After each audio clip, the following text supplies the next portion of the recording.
Okay, folks, we are live. So for those listening at home, welcome to the Dungeon Musings YouTube channel. My name is Kevin Madison, and I will be your friendly, I should be your friendly, what am I going to be? Your games master, I guess. Grandmaster, maybe. Because today we are carrying on our ongoing campaign, playing, Champions, 6th edition. Or Champions Complete, the classic superhero role-playing game from Hero Games. And with me tonight is the star, one of the stars, I should say, of the ongoing campaign, which we're calling Champions the Guard. It's Jeffrey. Hey, everybody. I'm Jeff, and my character's name is Mind Warp, or Lincoln Mansfield. Nice. Now, this is issue 2. We played issue 1 last week. What do you recall having happened last issue, Jeffrey? So it started out, I was at home in my lab with my business or working partner, Dr. ADnD, and I was getting ready to head off to a conference in BC, and I sort of packed up and rushed out of there, and then I had a series of different messages in different formats. One was a call from my brother's girlfriend, Jessica. I think it was a text message from her. Yeah, a phone but I then from ended Mom. up having a phone call from a phone call from Mom and an email from my colleague. Yes. But I ended up calling Jessica, and she told me about an issue with William being followed, which I agreed to come check out after my conference was over.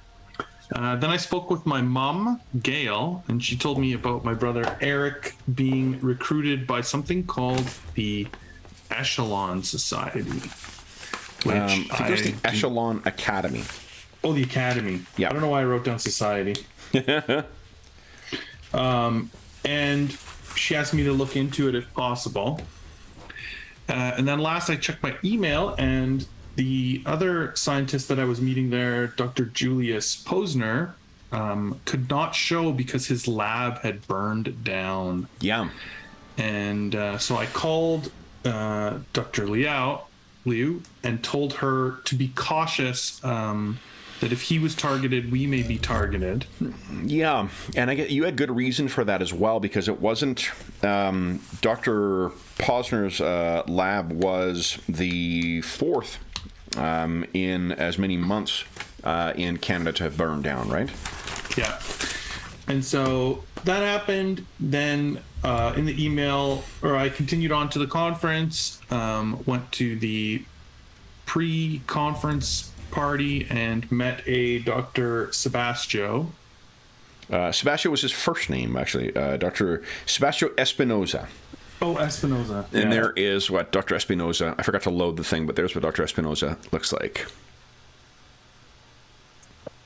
And we sort of became fast friends. I did my talk. It went well.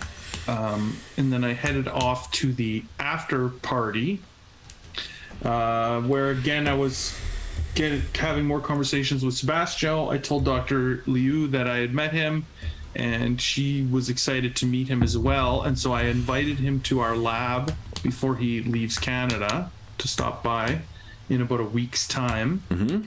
And then sort of right after that, we were beset by some giant android type characters. When were at... I was on the phone or something. Yeah, you were... I think you were at the bar. He was on the phone outside. You guys were at a bar. He went to take a call, yeah. You were getting drinks, and then first he was walked off by 3 men who then proved to be more than men. Yeah. Like that. And as you were protecting them, you found that they were not human, and then they seemed to be supported by something very things. Dangerous. Yeah, yes. The Vandroid.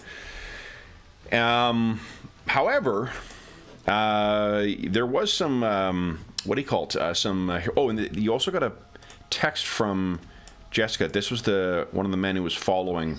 Oh, right. Yes, I got that image from Jessica. I asked her if she had a picture of the man that had been following William, and then she sent me this text. Yep. And that picture, again, wasn't exactly like that. He's in a crowded room, and he's one of them, and she sort of indicated that that was the gentleman. Yeah. And then I fought off one of these men-looking androids and managed to get Dr. Espinoza out of their grip and accelerated him with my powers. Yep. So he could get away. And then I drew the fire of the Vandroid and drew it a few blocks away in the opposite direction. Ducked for cover so it couldn't see me, and then circled back to Dr. Espinoza and carried him out of there, sort of barely escaping with enough endurance to handle it. Yeah. And then what you found, so we're going to be picking up in the aftermath of that. I showed you a picture, but actually I forgot, he's right here. This is Mechanon. Right there. And what you were found when you met up with the RCMP and Steelhead Division, the superhuman response unit in the RCMP. That Mechanon is the design of the Vandroid that you saw is actually one of the war robots that he has built. That Mechanon, or it, I should say, or they have built in their quest to annihilate all organic life on the planet. Right. Mm-hmm. So our first page of our issue, I suppose, opens up. Oh, I guess first off we got to do is roll your luck as well to give us a 2d6 And there's one small bookkeeping thing. Oh, yes, yeah. I earned 3 points of experience. Yeah, did you spend it? I want to raise my recovery. Oh, okay. I think recovery is 2. Let's see here. I think we looked it up. It was 1 for 1. Yeah, it's 1 for 1. Yeah. Yeah. So I remember we were talking about this sort of before, or maybe even live yesterday, about how I like to spend my points on what I use them for. Yep. And because I actually trying to run away from these things ran out of all my recovery and all my endurance, I decided that it was a good time to raise my recovery a little. Nice. And so I don't know if you can type in or I have to hit modify. Well, it won't modify if you're to recovery. Recovery is only what you get back. It won't affect any of your stats here. All you have to do is just hit on edit. Okay, hit edit. And your recovery is now 18. Perfect. Okay.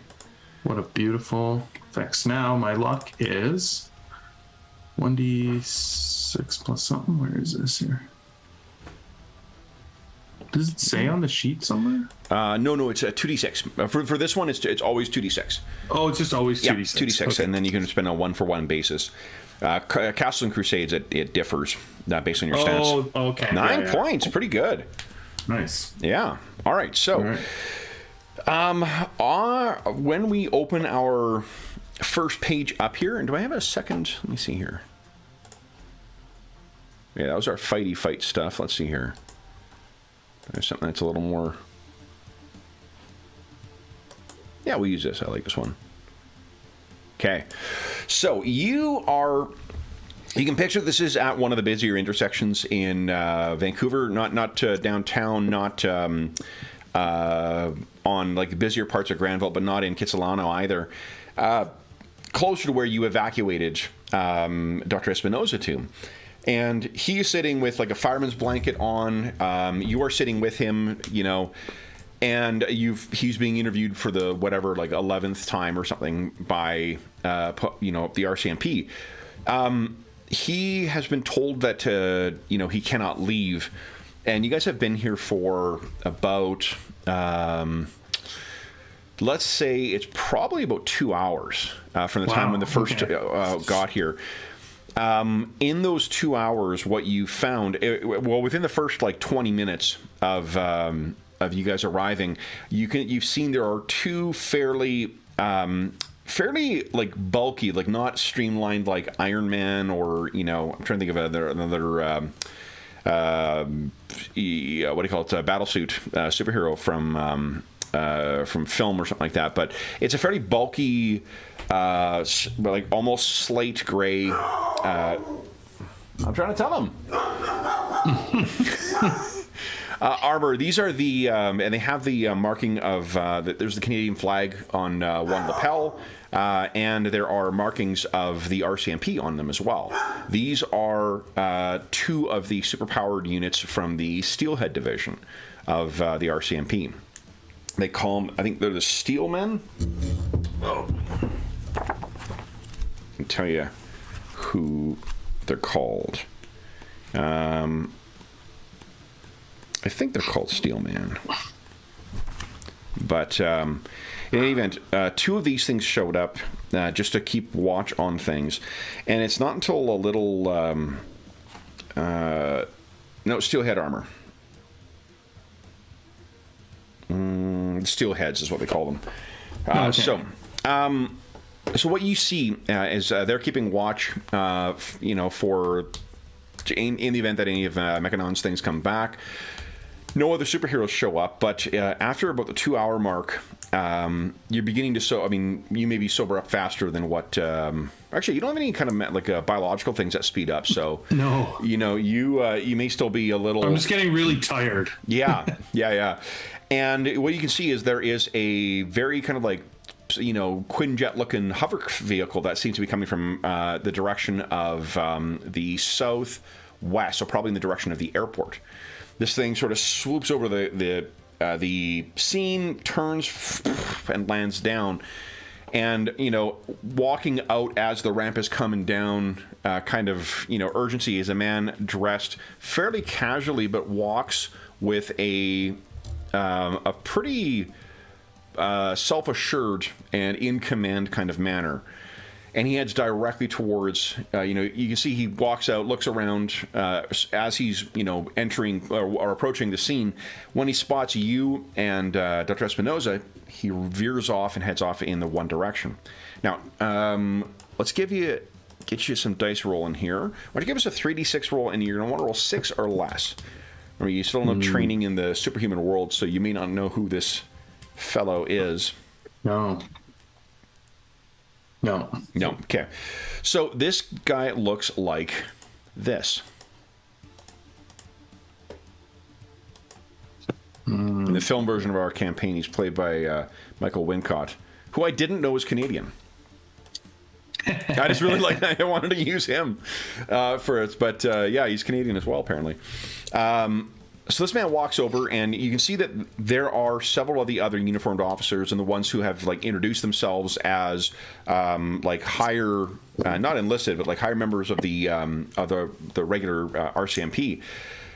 He seems to be getting deference from them, and he walks over to you guys with the same sort of look that you see in the photograph, and he sees you and says, "Oh, did I fuck him?" What's going on here? Hold on. Is it... Oh, Mansfield is your... Yeah, it did say it when we first started. Yeah, I don't know what happened there. It's weird. Let's see if it goes back again. That's weird. They're connected. But you know what it might have been? Is because we edited the character sheet and then we turned the edits off. So it may have gone back. But in any event, he walks over and... his again, that look, that terse look on his face. He looks you over. And if you make eye contact with him, he carries it as he walks over, stands in front of the two of you, and then looks back, looks away from you as he turns to Dr. Espinosa, and he says, "Dr. Espinosa," and Espinosa sort of looks up again. He's as tired as you are, and probably, at least as drunk, if not substantially more so, from how much he was imbibing throughout the evening. He sort of, his eyes clearly, blink and yes. And the man says, "I'm Commissioner Derringer with the Steelhead Division." And the name doesn't really mean anything to you either, with the role. And he says, "Do you know what interest that Mechanon might have in you?" And his eyes go wide. He says, "No, I don't have any idea. I have nothing to do with that world until," and he sort of gestures. He seems at a bit of a loss. You've heard him say this multiple times, so he has the fatigue of someone who's like repeated the story to 3 other people. Yeah, no kidding. Before. Yeah. And he looks to you. Would you prefer Mind Warp or Dr. Mansfield? Dr. Mansfield is fine. He nods. Then Mansfield, what is there an interest that Mechanon has in you? It's the first time I've ever had a run-in with any of his creations. So not to my knowledge. I've heard the story as you told it, but tell me one more time. And he stands there just waiting for you to repeat. And I'm assuming you guys have already repeated what precisely happened. Yeah, so it's like probably terse at this point. Yeah. And what you find is that he is pretty aggressive in his interjections and in his specific questions. He gives you the idea, the impression of someone who wants to have a crystal clear idea of every single moment of the entire encounter. And as you're doing so, there are people who come up and sort of whisper things to him, and he sort of responds to them and then carries on listening to you, or he, will check his phone quickly, respond to something, and then get back. He has gives the impression of someone who's juggling multiple things at once. When you concluded it, he says, "All right, then, Dr. Espinosa, we're going to have you on a flight back to Spain. We've alerted your national authorities as to what's happened. It isn't safe for you to be here. We cannot guarantee it. And if Mechanon has an interest in you, then I'm not confident that we can prevent him from getting you. By moving you back to Spain, at the very least, you become someone else's problem. And you..." He looks at you. Yeah. "Good work." He turns and walks away. He also, as he's walking, looks back and he says, "Your paper's wrong, but good work." He heads over and he goes to talk to the 2 in the steelhead, what do you call it, costumes or power armor. Dr. Espinosa looks at you and says, "Who was that man?" I guess Commissioner Mark. I've never met him before. I've met men like him before. So they're sending me back? Can I get my suitcase, my clothes, my papers, I'm sure they'll stop at your hotel room. But we'll have to reschedule our visit. Oh, yes. Please apologize to your colleague. I was so very looking forward to meeting her. We will arrange something soon once I'm told it's safe. I'm sure it would not be... You were incredible, Lincoln. Thank you. Thank you. Yeah, you're welcome. And you can see there's officers coming over to who are getting ready to collect him. He says, I will be in touch. You have my email. I will look forward to hearing from you. Yes, and I as well.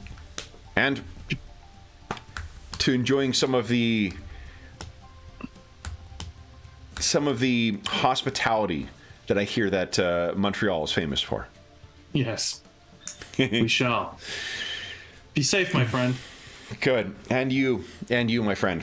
And he leaves with the officers who come up to collect him, and then leaves you kind of standing on your own. You've already completed your police report and stuff. There doesn't seem that anyone's going to be arresting you. So what would you like to do? I think I would have taken a cab back, but I look at the time and I'm calculating how many few hours I have left before my ferry leaves in the morning. Yep. And so I'm gonna like use my superpowers to sort of race back to the hotel really quickly, as opposed to sort of the waiting for a cab. Sure. So you zip back to the hotel. You're in and checking your stuff, and you want to catch a couple hours of sleep before you. Catch the few hours of sleep that I can before I have to get up. Okay. So you, I mean, not to, make too much of a pun of it, but I mean, like, it's faster than you can expect for when your head hits the pillow to when your eyes open with the alarm going off. Totally. And when you grab your phone, I'm assuming it's your phone you use to set your alarm, you grab the phone and, like, fuck, you forgot to charge it again. Yeah, of course. But you see also, like, when you're turning the alarm off, there's actually another email from Dr. Posner. Oh. From Julius. And the subject line in it it's like a response to what was before, but he's added on the word help at the end of the subject line. I'll open it immediately then and read it. Sort of bleary-eyed, like rubbing the sleep out of my eyes, trying to focus on my screen. What he says is that, or what the email is, it seems like he's written it pretty early in the morning or pretty late at night. He's saying that the Canadian government, or the RCMP, are shutting down his lab as a security risk. The fire's been out for days now, for 2 days, and he has not had a chance to get back in there. And now they're saying that it's going to be months. There's some kind of thing, and he says, do you know anything about the Steelhead Division? I guess I would reply and say, I know very little about the Steelhead Division, but they're used to combat superheroes. Why would they? Or supervillains. So he seems to be, wherever he is, he's very close to his phone, because it's not, as you're kind of getting yourself ready, you send your email off, you get a reply back, and he says, do you know who they are? Can you, do you have any contact with them? I'd like to get back into the lab to gain access, but they're saying that none of us can gain access now. Some kind of national security matter. My studies have nothing to do with superhumans. Can you help? I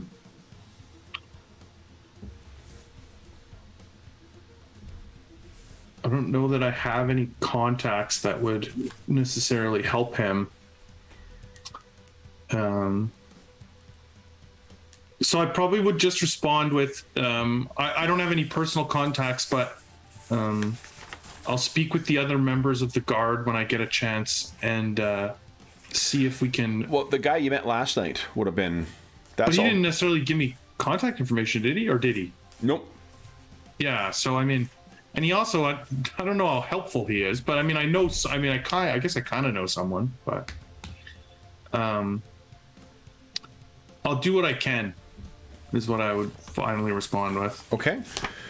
So he says, thank you. Versus the last email you get back is thank you. We can't get in and can't gain access. They're not even allowing us access to any of our computers. They've seized everything. I'm using my wife's phone for this. Yeah. What kind of fire leads to you having to turn over your own assets that weren't there? Yeah. Commissioner Derringer. So I'll, quickly shower, get dressed, brush my teeth, rush to the ferry. And I think while I'm on the ferry is when I will try to type an email to, I'll look up some general contact, whatever, just for the RCMP. Who might be able to help with that is if you contact, let's see here, Dr. Caliburn. Oh, sure, yeah. I was just going to send an email and address it to Mark, Commissioner Derringer, and sign it from me, and hopefully it would get to him based on the fact that it's Well, he is unlisted. You wouldn't be able to find him. No, I understand that. I'm saying I would send it to their info or whatever, and it would say like, for the desk of Commissioner Derringer from Mind Warp. Like, I would sign it with my superhero name so that like hopefully whoever reads that would go, oh shit, I better pass this on. Okay. I can talk to Dr. Caliburn and see if he has any contact there. Yeah, so you've got the way you contact Dr. Caliburn is again with your that special watch. Yeah, the enchanted pocket watch that he's given you. When do you think you would contact him? Well, it's like an hour and a half ferry ride or something, so probably while I'm on the ferry because I have time to kill. Okay, you would have had time to kill getting down to the ferry as well. Right. Yeah, but I'd wait till the ferry ride. I think I'm just kind of deciding what to do sort of on the way there. Okay. So you get yourself on the ferry, and you are, the thing's pulling out from Schwartz Bay and heading out into the Pacific to bring you over to Victoria. It's not terribly busy today, or at least the time that you're going over. So there are, there's plenty of places where you can kind of get some privacy if you want to, on deck, inside, wherever you like. Yeah, probably. I'd find just some seating area that's, at least got a few benches or seats between me and the next person so that I can talk and not seem too crazy. They'll just think I'm on my cell phone or something. Okay. And then I'll hit the button or what. I'm not sure what it is. You just need to open it up. And then it sort of rings for them. Yeah. Yep. And then you see Dr. Caliburn's face once again shows up, and he seems to be looking elsewhere or down. He may be in the middle of something. He's got reading glasses on. Looks over. Lincoln takes his glasses off. Dr. Caliburn? I have no further news with whatever has been going on the western shore of Lake Winnipeg. If that's what you're calling about. No, I didn't expect that you would yet. I'm calling because a colleague of mine, Dr. Julius Posner, I'm not sure if you've heard this yet, but his lab was burned down 2 days ago. And his laboratory burned down. That's not the first. No, it's the fourth one, I believe. That's concerning. So the current concern for him is that the RCMP Steelhead Division is locking him out of his laboratory and not letting him in. I don't suppose you have any contact there with them. I am able to put you in touch with them. I had limited dealings with him in his former existence, but I certainly am on speaking terms with Mark Derringer. Yes, I've met him. You have? Oh, he came after last night's excitement, I imagine. Yes. Yes, he did. So what do you know about our Commissioner Derringer? Only that he is curt and very busy. For a man who's immortal, he seems to act as if he's always living his last day. Mark Derringer is an expatriate from your neighbor to the south. I'm not quite clear when he became aware or how it happened, but he certainly predates us, and he was an adventurer before the first of our kind took up masks. Interesting. Yes. For whatever reason, he found himself... I know that he has appeared in newspapers and such as early as 1929. He continued on a very active life until in the 1980s he moved to Canada and adopted the guise of the Avenger. He fought with a similar to the Guard, another superhuman team. He was a joyless and violent son of a bitch. I could see that in his persona. But quite effective. He and his comrades were the first ones to capture Borealis. And you can give us a 3d6 roll again. This one's actually going to be a 9 or less. Borealis is a fairly easy one to know about. Yeah, so you're like, Yeah. wow. Yeah. Ooh. I think the way he says it, I understand that that's like a powerful foe. So like Yeah. it's probably something I would Google after I'm done the conversation with him and just in the moment play it up like I totally. Oh yeah, Borealis, Yeah. right? Yeah. Give us you don't have any skills for like faking or like acting or anything like that, right? No. So none at give all. us a 3d6 roll. Okay, so you're like, oh, hold on, you know what? Let me quickly check the everyman skills. I mean, that's still a failure even with the everyman skills, but I can't remember or not whether that counts as an everyman skill. Yeah, acting is an everyman skill. I thought so. It would make sense. I mean, anybody can do it. So It's if just, you want to are you good? convincingly, No. if you want to convincingly, like follow along with Dr. Cumberland, it would cost you 2 luck.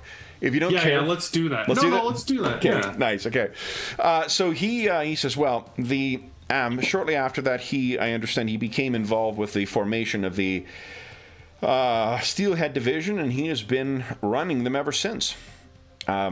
He seems to have not aged a day. Or maybe if he has, very few, and he, I know, has been active for nearly 100 years now. Wow. But he is effective at his job, such that it is, but his interests are, of course, always the government's interests, not the people's. So, why do you ask? Did you have dealings with him? Did he say something after the incident last night? Well, just that Dr. Posner contacted me and said that the Steelhead Division has locked him out of his laboratory and will not let him back in. Really? What sort of work was he doing? And it would be the same area as yours, so it's like physics. Yeah. Right. Physicist. Yeah, he's a physicist. The last project we were working on was space travel related. That is... If you wish to speak to him, I can put you in touch with him. If they're seizing things from his lab, and my understanding is that he does not work alone. He works in an institute. Yes. Probably, yeah. Yeah. Yes, he does. Then if not him, then perhaps someone else. Do you trust your colleague, Dr. Posner? And you've had nothing but, you haven't met him in person, but you've had nothing but great relationships with him. As much as any of my other colleagues. Then it is curious.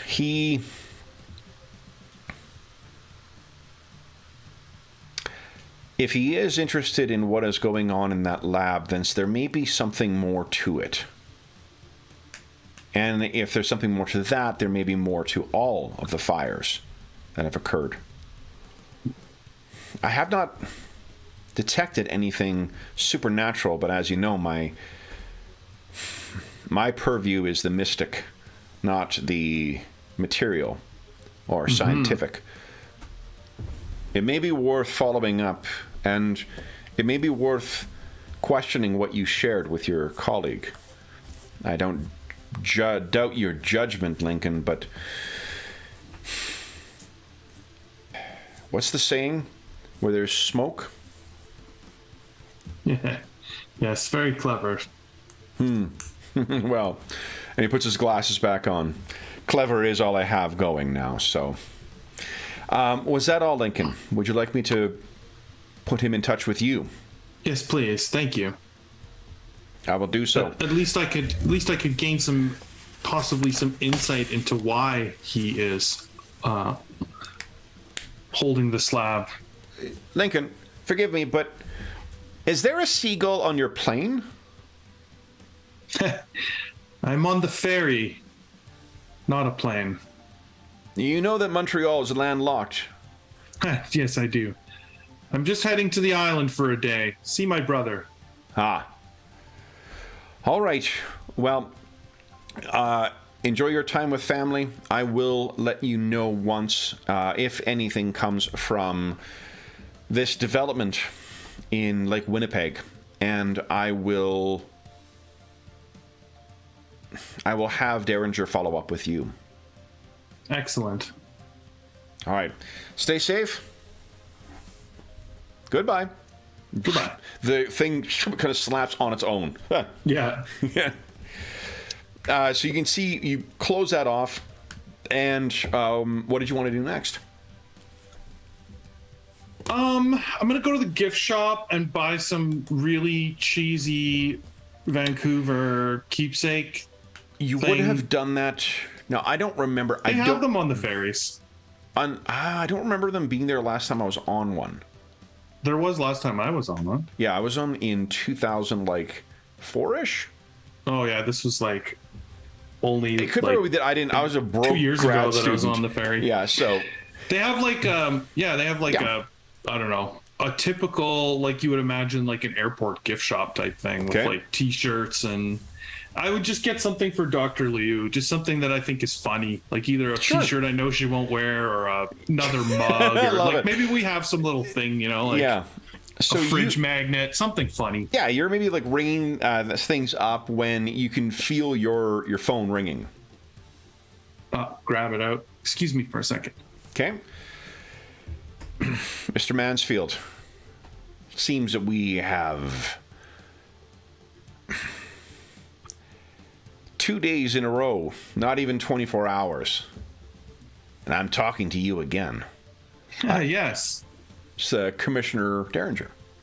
I'm surprised we hadn't spoken before yesterday. I've been advised by a colleague of yours that you have dealings with one of the scientists who occupied a facility in North Vancouver affected by fire recently. Yes, a Dr. Posner. Does the name ring a bell? I know Dr. Posner. Where are you? Yeah. Currently on the ferry to Victoria. No, I know you're on the ferry. I'm asking where on the ferry are you? The gift shop. Come to the back. I hang up the phone. Okay. And what you can see is there's a small crowd beginning to, kind of get collected because there you can see there is a aircraft moving very, very quickly towards the direction of the back of your of the ferry that you're on. Yeah. It doesn't take long for it to get into view, and it is the daytime view of the steelhead jet. Same thing that you saw land at night. Seems that he didn't leave Vancouver, so it was a very short trip to be able to get to here. In the time that you spoke to Dr. Caliburn, about maybe 15, 20 minutes has passed. So it flies over and then gets down low next to the back of the ferry, or maybe it's the side, so it's keeping pace with it. The side opens up, and you once again see Commissioner Derringer leans out, and he sort of moves out of the way of the door, and he says, "Can you make the jump?" I tuck my little gift shop bag into my pocket, and I'll go for the jump. Okay. Assuming I can probably do it. Yeah. Oh, absolutely. I think give us a dexterity check if you want to roll. I don't really care. Dexterity roll. Yep. There we No go. problem. So you leap off, and people are like, "What the wow?" Because you've jumped, way further with the running start, and you land inside. And he says, "Good. I didn't want to speak on the phone, unsecured lines and such. 2 days. What do you know about Dr. Posner?" Well, I know the paper we wrote together and the collaboration we've done, but I've never met him personally. So you can feel the steelhead jet is lifting up and is beginning to travel somewhere. Yeah. Okay. Okay. And I'm not going to argue with it. But. Okay. You sort of look out, and he sort of recognizes that you're looking out like, wait, what is... And he says, we'll drop you off wherever you're going. I'll get you faster there anyway. Fair enough. And he kind of leads you to the back of the jet, and there is like kind of like a seating area and also like staging area kind of thing, like a combination of a like a fairly open space in, you know, as you can in a jet area, but also like the kind of place where you would deploy troops from. Right. Yeah. So he walks over, and there's in the center there is a fairly sturdy looking kind of like it's a kind of a table, but it also could easily serve as a place to just like, you know, to store things on top of. But he hits something on it, and then a holographic display comes up with a bunch of different images and stuff like that, and you can see Dr. Posner's image as alongside a bunch of others. And he says, "What work did you do? I've seen now I don't know why I didn't connect it last night. Dr. Posner was the co-author of your paper. He was to present at your conference." That's right. And he didn't attend. He contacted you. Why? Well, he just said that you were keeping him out of his lab for 3 months, and he just asked if I knew anyone at the Steelhead Division and if I could speak with them. Now, just to be clear here, if Dr. Posner poses some kind of a security risk to the country, don't you think I should be made aware at this point?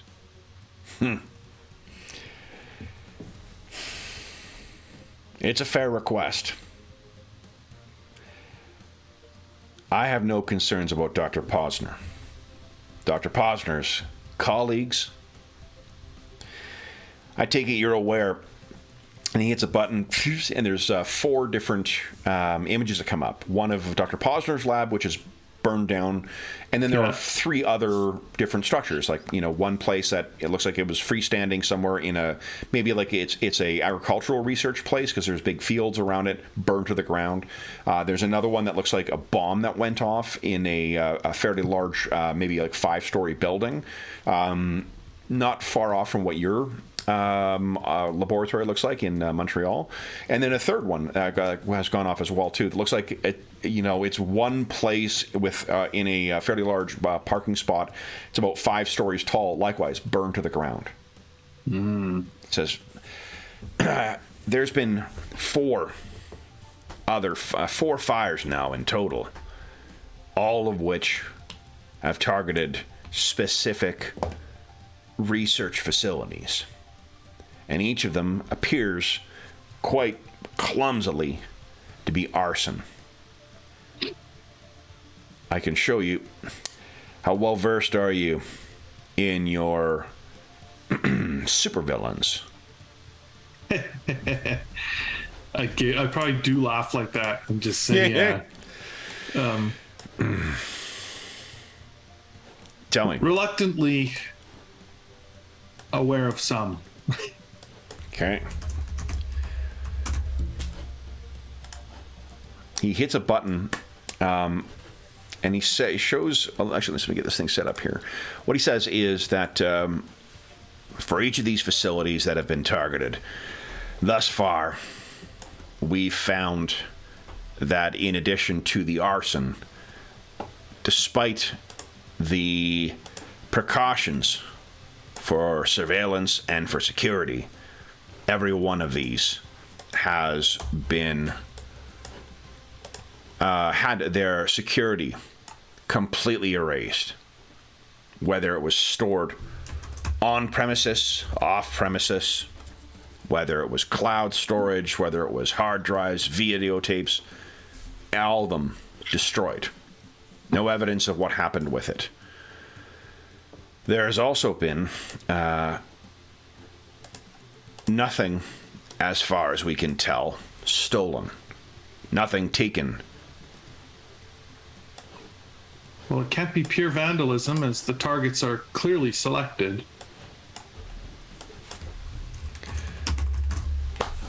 What we found at the second, and then again at the third, is what interests us.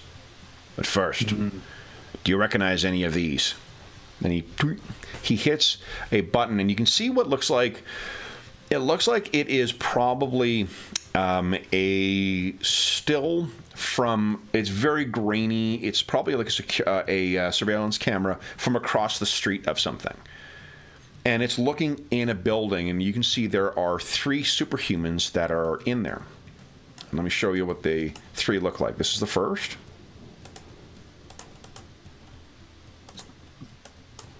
This is the second. And this is the third.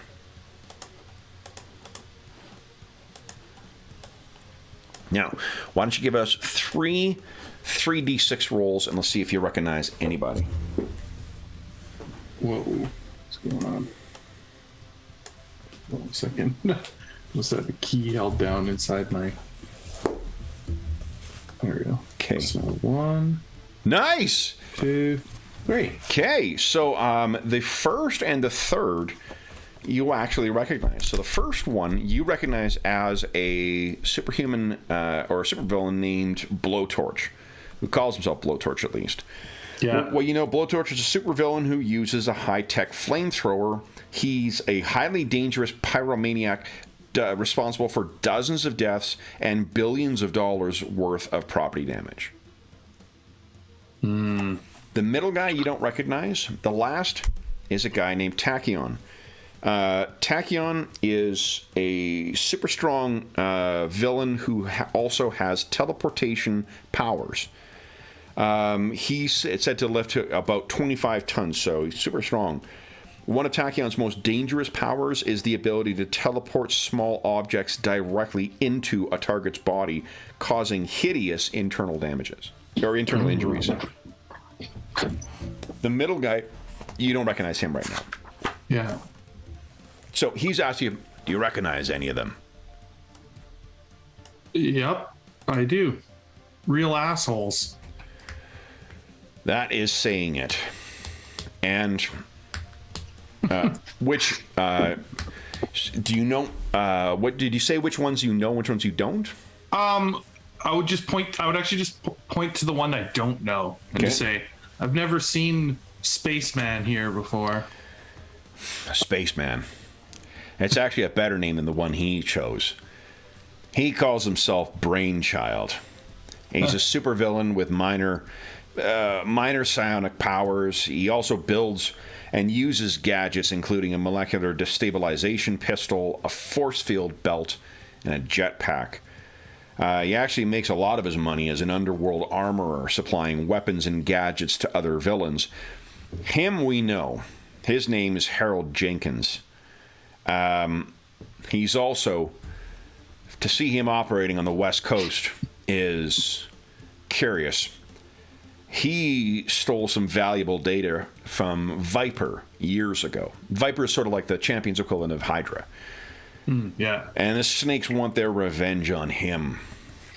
If he's coming out here, none of these are masterminds. They're all mercenaries. Except for Tachyon. Tachyon, we don't know who he is, but he has more brains, or initiative at least, than the rest of these. Blowtorch, Brainchild, and Tachyon are all thugs. Tachyon, from what we guess, because of the lack of any evidence of them going in, Tachyon's the one who brings them all in. Brainchild is the one that searches the systems or wipes the security systems. And Blowtorch is the one who makes it all look like arson. What we don't know is why they're doing it. There's another wrinkle to this. And he hits a button. I mentioned that something turned up at the second, and something turned up at your colleague's location as well. What do you know about the Gadroon? You can give us another 3d6 roll.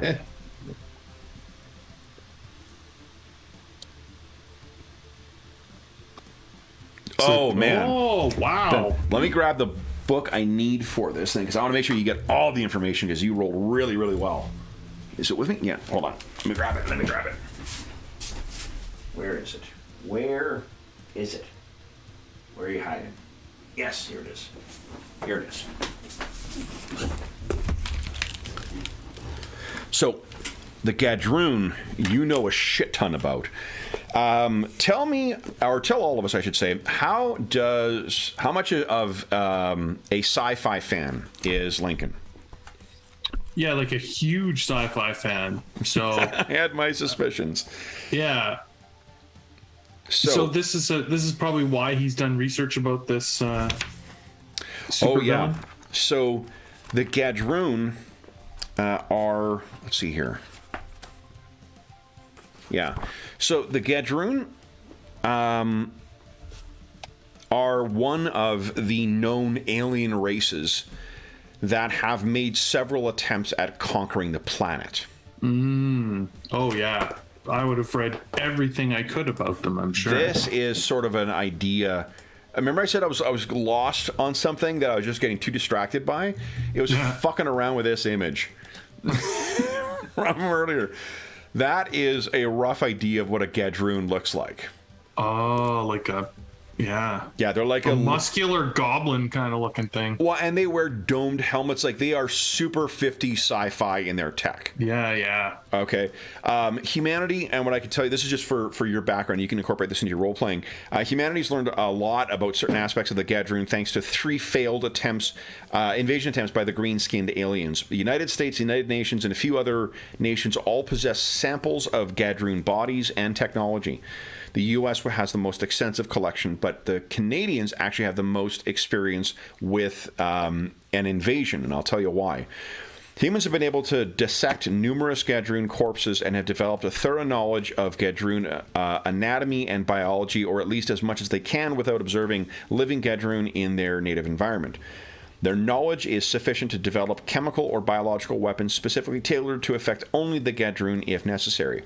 Thanks to studying numerous computer records and other materials, humans have been able to translate the Gadroon language as well. And with 3, I think you've got, like, in the same way that, like, people learn Klingon in our world, you might actually have a functioning, at least a functioning knowledge of recognizing Gadroon alphabets and maybe, like, certain phrases. Yeah, for sure. I mean, I rolled the most ridiculous thing you can, right? Oh, totally. Yeah, Nat 3. So yeah, that's as good as it gets. Several xenologists have made the study of the Gadroon literature, public records, or anthropological articles a focus of their scholarly efforts. Gadroon technology remains maddeningly obscure despite humanity having numerous samples. The Gadroon seem to have a physics that's totally different from what humans understand the laws of physics to be. According to human science, Gadroon technology shouldn't even work. Analysis of Gadroon devices continues, but researchers aren't hopeful. Based on analysis of gathered intelligence and 2 first-hand observations of a skirmish or 2, humanity is aware that Gadroon are unfriendly towards another alien race called the Kular, and fight them when they have the opportunity. The extent and age of this state of animosity remains unknown. It may simply be brought on by competition for Earth. Now, what...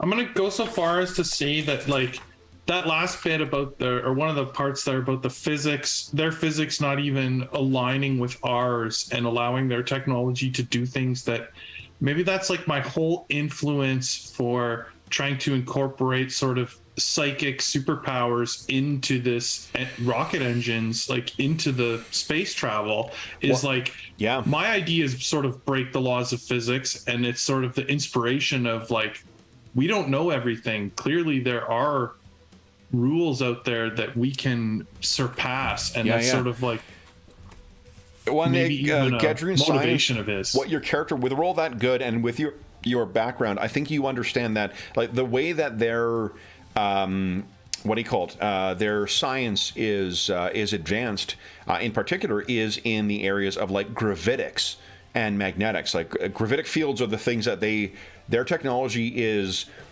There's that sci-fi, so like 50 sci-fi or 60 sci-fi that is just, it looks like magic. Yeah. That's the degree of technology. Like, they're not at the, we could pull it apart and figure out what it is level of technology the way some other alien races are. The Gadroon are just like, it might as well be magic because it's so far advanced from what our own is.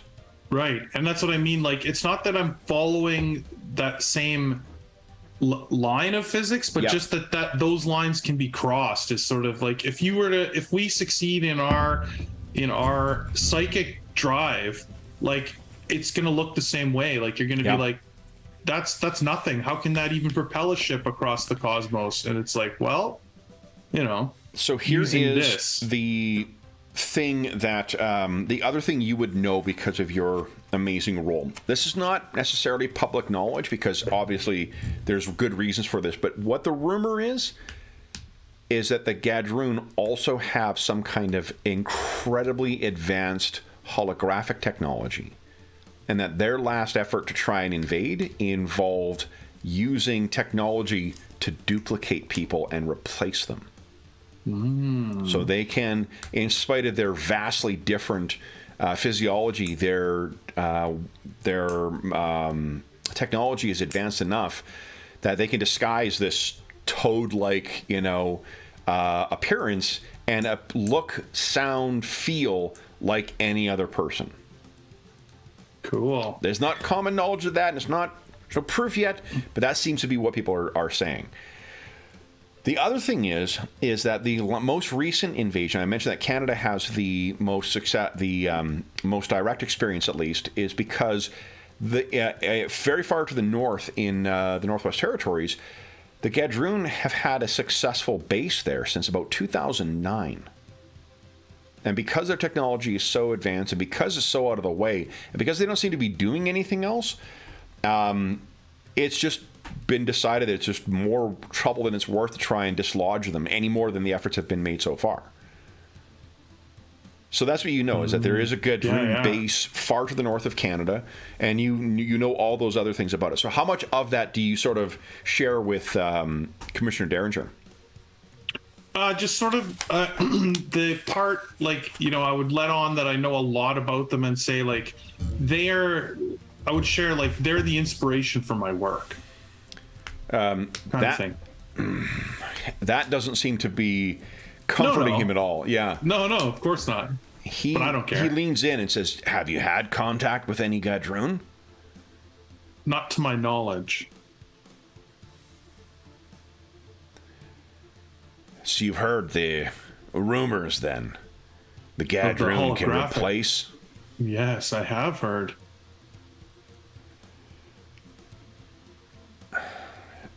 He hits another button, and what you can see is there are 2 charred corpses of Gadroon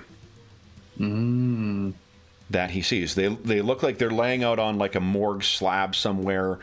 There's pretty horrific damage to one of them. The other one looks like maybe smoke inhalation is what killed them. And he says the one on the left is from the facility outside of Toronto. The other came from Dr. Posner's lab. Seems that we have Gadroon hiding among the research facilities in Canada. We found no evidence in the other 2 facilities, but given the pattern of attack, it seems as if that was the case. I take it you're aware then, if you know much about the Gadroon, of their outpost in northern Canada. Again, I've heard the rumors. It's true. And with assistance from Until, we have been able to keep a lid on the fact that that outpost vanished a year ago. Whatever the Gadroon were doing up in there, it seems as if they are done, and they've gone somewhere. we've been keeping an eye out and working with other agencies, Until and Primus in the States. But this is the first, and he gestures at the two corpses, first hard evidence that we've had. Now, I will ascribe some things to luck. I've seen more than enough strange things in my lifetime. But I won't ascribe it to circumstance that these three idiots, and he gestures at Blowtorch, Brainchild, and what do you call it? Tachyon. That they've managed to score 2 out of 4 on their raids on Gadroon base, or Gadroon infiltrators. I don't know why they're targeting these bases. I don't know how they know the Gadroon are there, and I don't know what they wish to gain from this. But it's a problem. Clearly.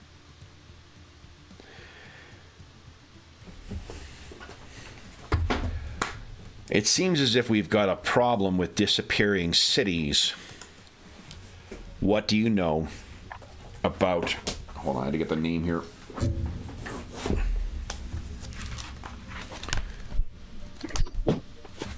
Where is he? Where is he here?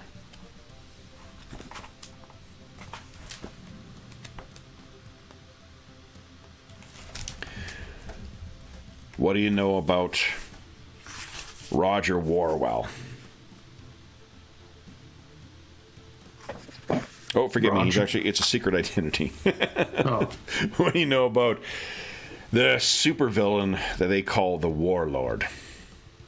You can give us a roll here. This is actually a little easier because this is a master villain, one of those, the ones who shows up in papers and stuff like that.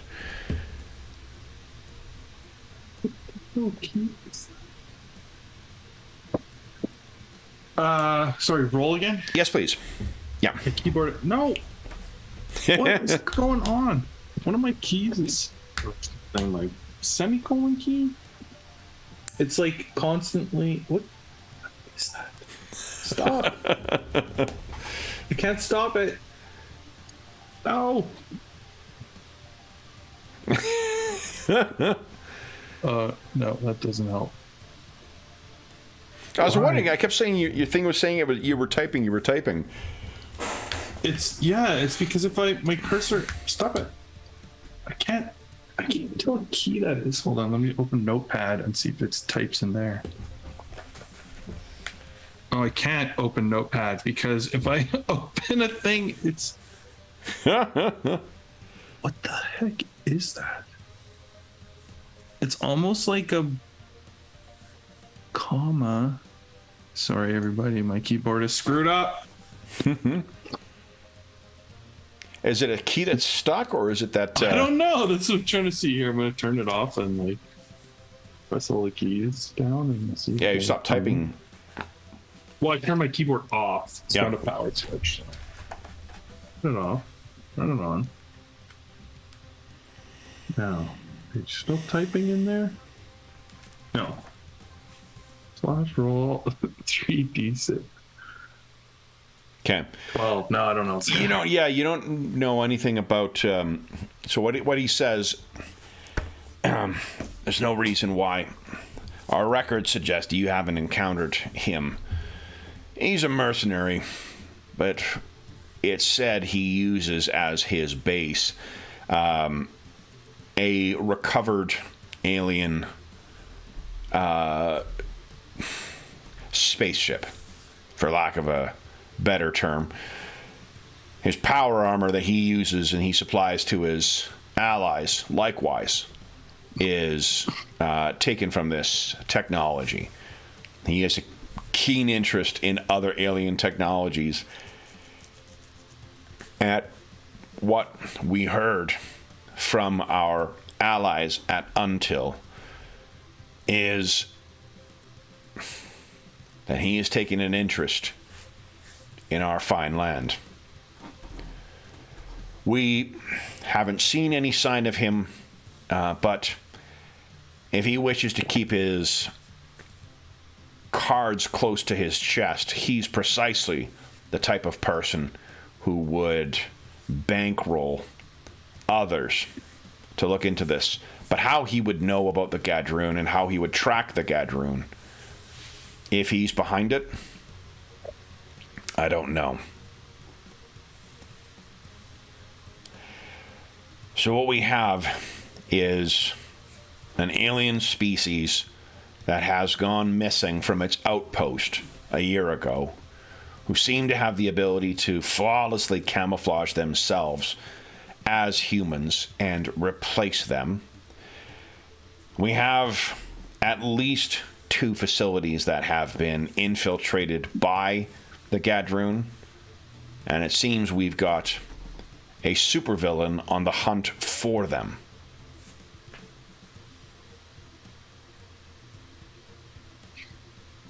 It's a lot to take in. Is it possible that the other 2 locations also housed Gadroon scientists and they just were not killed in the attack? It's quite possible. From what we know of their technology, it is incredibly advanced. So we don't know. The question I have for you, though, as you said, your science would be of great interest to the Gadroon. Assuming it isn't seen by them as sticks and twigs comparatively. Fair enough. Do you know if the Gadroon are gifted in psychic powers? I've never read any information of that sort. We know that, like humankinds, they have the ability to manifest supernatural abilities. But whatever their invasion force is that they have here, it's limited. Right. Well, you don't have any insight as to why they would be there.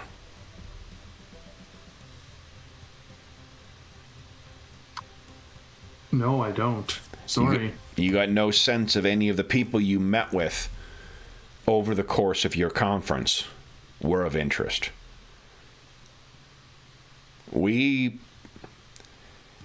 short of their disguises apparently failing either upon death or in the face of such catastrophic damage as caused by those fires, we don't have any way of detecting who's a human and who's Gadroon. Your Well, friend, I can assure you I'm human. He laughs. your actions last night spoke to that. But I am curious, Dr. Espinoza, did you get any unusual impression off of him? No, not really. He didn't seem unusual to me at all. In fact, we made quite quick friends.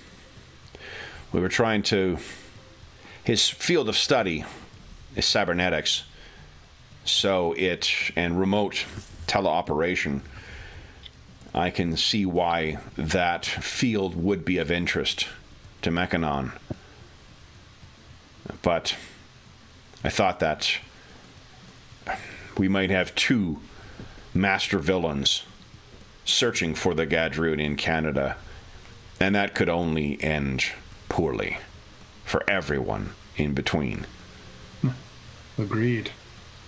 If he's simply a target of Mechanon because of his studies, then that may actually be the best news I've had in weeks.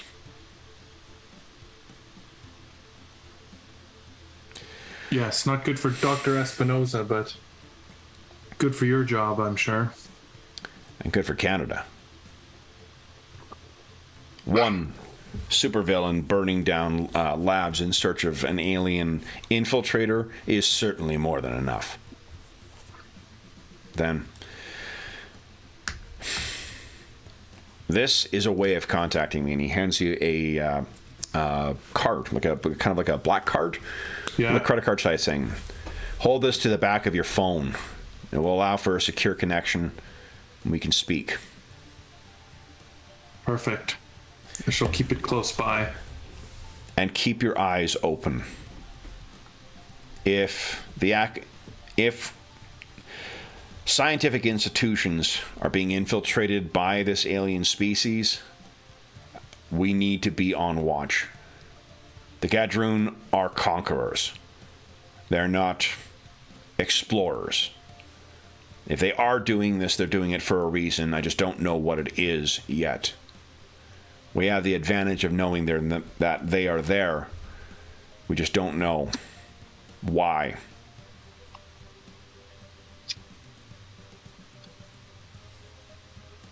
Then you're headed to, and he hits a button, and there's sort of some, you can see like basically there's snippets of your social media that someone has scoured from your phone or whatever else. Yeah. Believe you're meeting your brother in Vancouver. Victoria. Yes. We'll drop you off at the harbor. Excellent. Or would you prefer a more out-of-the-way location? I mean, if you don't mind, you could drop me straight at the campus. We can do that. So I'm used to like sort of the like attention of having a known persona at this point, so I'm not really too worried about sneaking in, basically. Let's see here. Or do you have anything else you want to ask him about or No, discuss? I think at this point, like his brain is like reeling. He's like, was Dr. Espinoza, sorry, what are they called again? Gadroon. Or maybe even Dr. Posner. Or God, now he's thinking like, what about Dr. Louis? He's like nervous all of a sudden. Like, yeah. He's like, and like, not that he really believes it. Like, he's probably like in order there. It's like, maybe, probably not, no way is kind of what he's thinking, but it's still like, how messed up would that be? He's absolutely. Yeah. So it is probably only about like maybe a 20 minute to half hour trip with this steelhead jet to get you out to UBC campus. Is there anything you do in the interim, or? I think I'm like on my phone and like trying to look busy, but really I'm like looking up all these superhero things that I don't know. Like, like doing my homework. Like there was the one that Borealis? What's his name? Borealis, all that stuff that I was pretending to know. Yeah. Probably Brainchild and So, well, Brainchild, what you know, or what he told you, that's about as much as you can find online. I know, but I'm still looking them up. Like, sure. It's like, Okay. So the next thing we cut to then is, let me grab your tokens, is the view approaching University of Victoria. So this is the University of Victoria campus, as seen from the sky. Beautiful. This is what you would see as you are flying over. You know that William and Jessica both live on campus. They both live in separate dorms. And, or maybe they live off campus. They're third year, so they probably don't live in dorms by that point. But they live not, nearby in one of those like crappy apartments that slum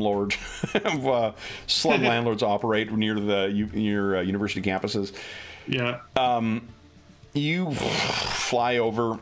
You're dropped down maybe in one of the larger fields, and it goes off. As you're leaving, Commissioner Derringer just says, "Keep an eye out. We don't know where they're hiding and what else they may have infiltrated. And if you find anything... Of course. I'll let you know as soon as I hear anything. Good. Then nods to you.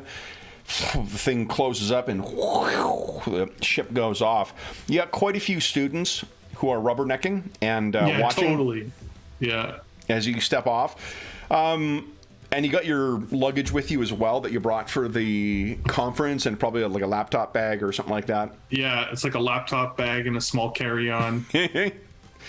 I'm So getting off this sort of steelhead jet. What do you think your the travel arrangements were before? Were you supposed to meet William and Jess?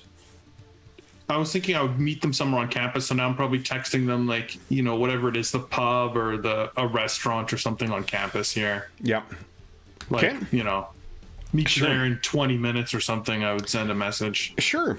So let's just. I've actually got a couple of. Let me move this one down a scooch here to give you a sense of you, Vic here.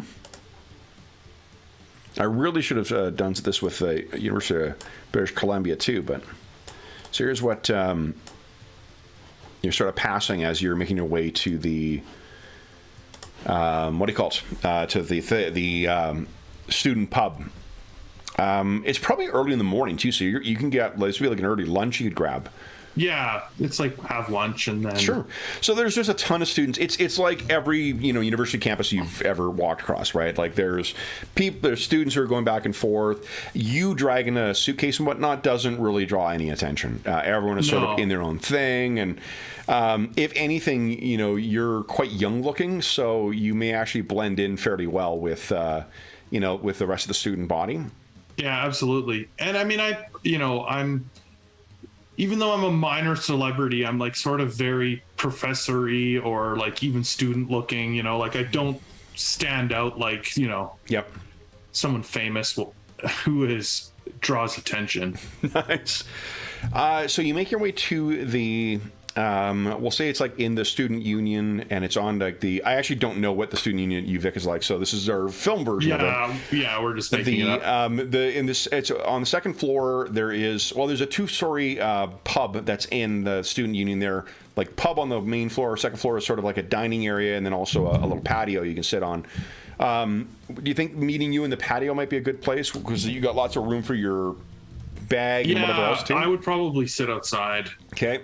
So you're probably there before William and Will and Jess are, and is there anything you want to do with your time before they arrive, or? I would probably. I imagine he wants to have someone to talk to, so he would. Let's see what he talked to. You'd probably call Dr. Liu. She seems to always like hearing about all this stuff that's going on, and it's like, Yep. So you can hear her answer the phone, and I'm kind of picturing that she's probably like the comedian Ali Wong. She looks kind of like, that's sort of who I'm thinking is in the film version of our campaign. That might be who plays Dr. Liu. And she just says, the link, how's the conference going? Good, great. How did the paper go? It ended with a real bang. Great. That's great. And the pub crawl? Wow, that got exciting. We were attacked. So I've heard. Wait, yes. What do you mean you were attacked? Yeah. Have you heard of Mechanon? Wait, what? Yeah. Apparently he sent a couple of droids after Dr. Espinoza. The cyberneticist? Yeah. We barely got away. Hold on. A killer robot sent other killer robots after a scientist, and you just happened to be there? Lucky for him. Lucky for him, indeed. Are you okay? Yeah. Well, I'm okay. I was just bagged, that's for sure. Oh, and Espinoza, is he all right as well? He's all right. The Steelhead division is escorting him back to Spain, unfortunately. So we'll have to. Yes. Oh, those. Yeah. Yeah. Back to Spain. You know the ones. Yeah. I guess apparently, if it's not Canada's problem, it's Spain's problem. Oh, well. Wow. What was he like, Espinosa? Fun. You'll like him. I'm sure we'll get a chance to spend some time with him once this dies down. Really? He said he would still like to come to our lab, so... He wants to come... You hear kind of a clatter of something. Like, she seems to have, like, stood up and knocked something over. Yeah. He wants to come to our labs? He was going to come, yes. Oh. I know. Disappointing, right? Evil robots are the worst. They suck. I tell you. Oh, so did they cancel the conference then? Or are you on your way home? Well, other news. I'm currently sitting here at the patio in the University of Victoria. Just here to stop in for half a day and visit William. Visit? Oh, Will. Yeah, well, something seems to be going on here. His girlfriend's worried, and I figure I better just, while I'm in the neighborhood, check on him, make sure everything's okay. Okay. Well, it's... You don't think it's connected to what happened to Dr. Espinosa? I sure hope not. I don't want to run into those things again. Well, we're in no rush here. I've got work I can get caught up on. So whenever... And I can cover with the investors. So take your time, Link. Say hi to Will for me. And let me know when you'll be heading back. Sounds good. And so I imagine that we have like a whiteboard somewhere in our lab that's got like this big to-do list on it. Yep. And so just as a joke at the end, I'm like, oh yeah, and add EMP to the to-do list. EMP. And you're screeching of the marker on the whiteboard. And it's on there. Great. See you when I see you. Okay. And kind of as you're hanging up is when you see Will and Jess arrive. And Jess, I think Will, he probably looks a little older than when you saw him last. He's, third year university is when he's fully grown, That's that sort of like growing into himself. He's got a great big beard. His hair's, different than what it was before when you last saw him. He's dressing a little differently than what he was last time you saw him. But he, has... but underneath all of that, though, he still seems to be the same, and he's got kind of gives you a smile, but it's not the beaming like brotherly greeting that you would normally get, And Jess, you've met before. I can't remember. You did meet Jess before, right? No, you haven't. It's your mom. I haven't met her in person yet. Right. It was your mom and your other brother Eric who met her. So. What do? You're sitting at a picnic table outside. You got your drinks there. Yeah, I would probably stand up for a greeting. Probably a hugger. Probably go in for a hug with my brother. Okay. Is he taller than you? Shorter than you? What do you think? Probably taller. Okay. So he gives you a hug. Yeah. And he says, "Link." And then good to see you, little bro. Good to see you, too. Although, I guess I shouldn't say that anymore, and I kind of look him up and down. Link, this is... I know I've heard that you've spoken. Jess, this is my brother, Link. Nice to meet you. She she looks like, so she's got, first off, looks wise, she's got like long kind of curly hair, dark brownish hair. She's got hazel eyes. She's buxom, so she's not like, she's got that like freshman 30 kind of on her, but you can see how the two have had an influence on one another. Yeah, totally. Yeah. The demeanor that she has on her, or that her face is wearing, is overwhelmingly one of concern. Like she's trying to be polite, but she does seem to have, a there's a bit of concern. It's not as like open of a welcome as what you would expect. It seems like the two of them, you know, if you were to guess, they may be coming from a fight, right? It's the kind of vibe of like a couple. Oh, absolutely. Yeah. Yeah. Well, I mean, I knew he wouldn't be happy that she asked me to come here. Yeah. Like, I knew this would be a little awkward, so to speak. Yeah. But I think I'm very like business, like get on with business, and I got obviously a lot on my plate right now. So like I probably like as soon as that's over, I like pull, you know, we sit down, I pull up my phone and I go directly to this picture of this guy. Yeah. And I kind of slide it over to Will and I say, so who is this character? He kind of gives Jess a look, and she just looks at him like, you know, like, go on. And he's like, well, I heard that you and Jess talked about this before. There's not people who are following us, right? You don't have anyone following us around? No. Why would I? I don't know. Jess thought that, you know, I know the Prime Minister has security, and I know that the President has security and his family has security. I didn't know if you had arranged something similar here. No, I would have let you know for sure. Well, this guy Jess thinks that he's been following us around.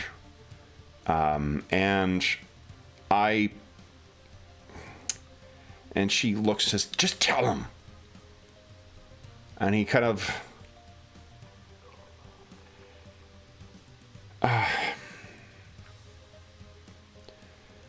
so he kind of leans in. You can't tell Mom this. I don't want her to worry. Okay?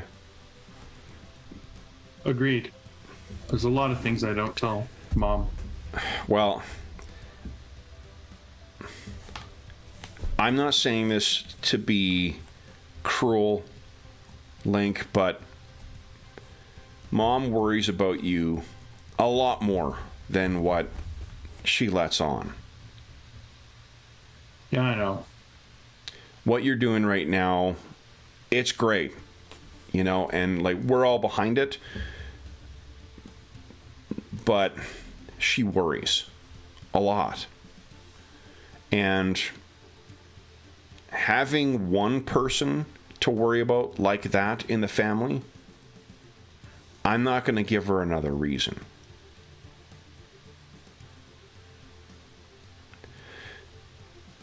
So you've hidden. I've hidden. I think I get like a bit of a glimmer in my eye, like, you know, like, yeah. So what can you do? You know, like he's almost blurting it out, right? Like so he looks up, he says, you know how you can, before, you know, mind warp, you know, you could see things when they weren't there? Yeah. Well, I can know where things are. Wow. That's useful. I guess. I can... He closes his eyes. Mom and Eric are at the bridge driving right now. That's impressive. I need to focus on the person and know the person for it to work. And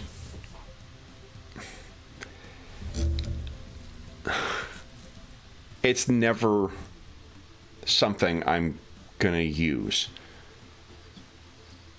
I don't judge you, and I think what you're doing with what you have is amazing, Link, but it's not my life, and it's not what I want.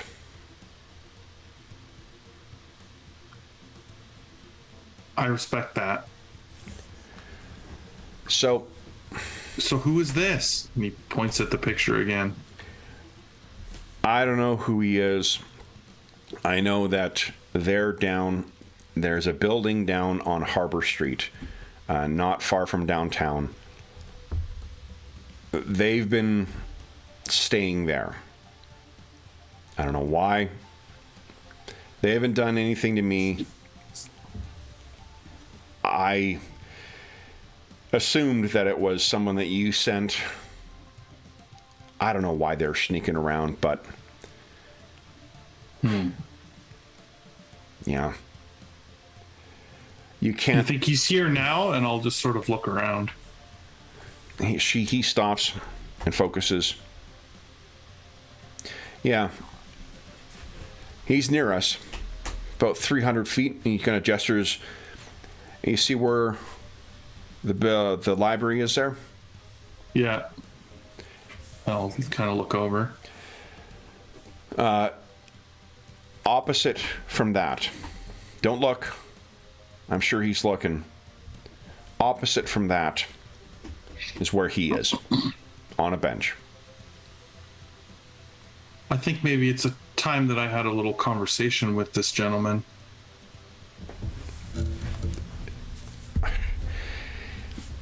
They've been doing this for a month now. Nothing's come of it. Like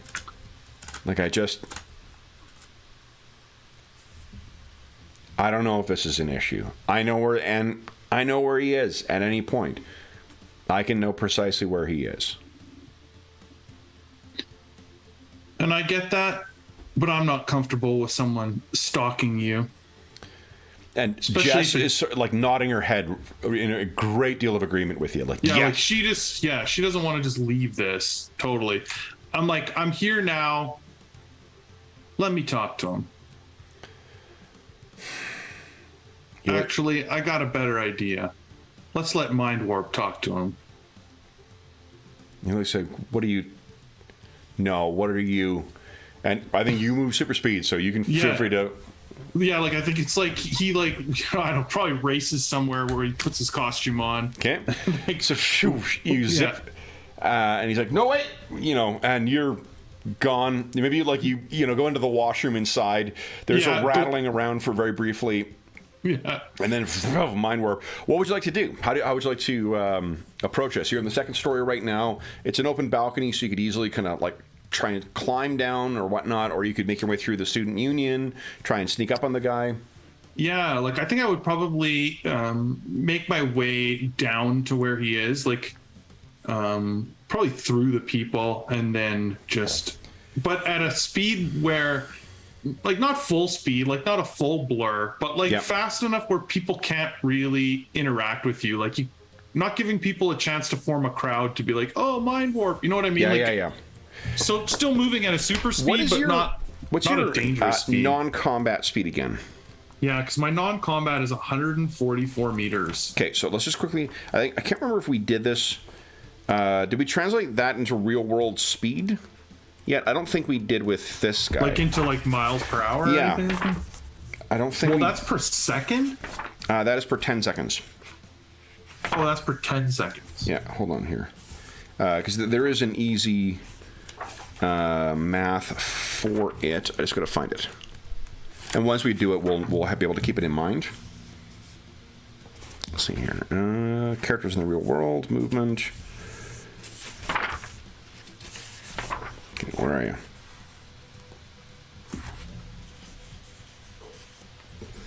Yeah, they had. Oh, you know what? Actually, I think it's in.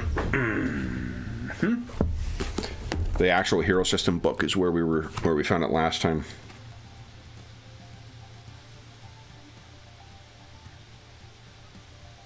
$24.32. Okay. Okay. Here we go. Real world speeds. All right. So first, it is. Figure out how many total meters you move in a turn. Your speed is what? 7 or 8? My speed is. Where is it? Oh, 7. 7. Okay. Times 7 equals that. Times 5 equals that. Multiply that result by 60. Okay. Oh, for fuck's sake, I hit plus. Madison, come on. Okay, so 144 times 7. Is that right? Yeah, 144 times 7. Nope, shit, wrong. Oh, because how many? Oh, I see. Right, because I can move that speed 7 times. Like how many phases? 7 times, exactly. Yeah. Yeah. So, yeah. Okay, that 144 times 7. Then multiply that by 5. Are the 12 phases 10 seconds? Each of the what is it? I think each phase is 1 second actually. Right, I see. Or each Okay. each segment is 1 second. Each phase, just the ones that you actually act on. Right. Times 60.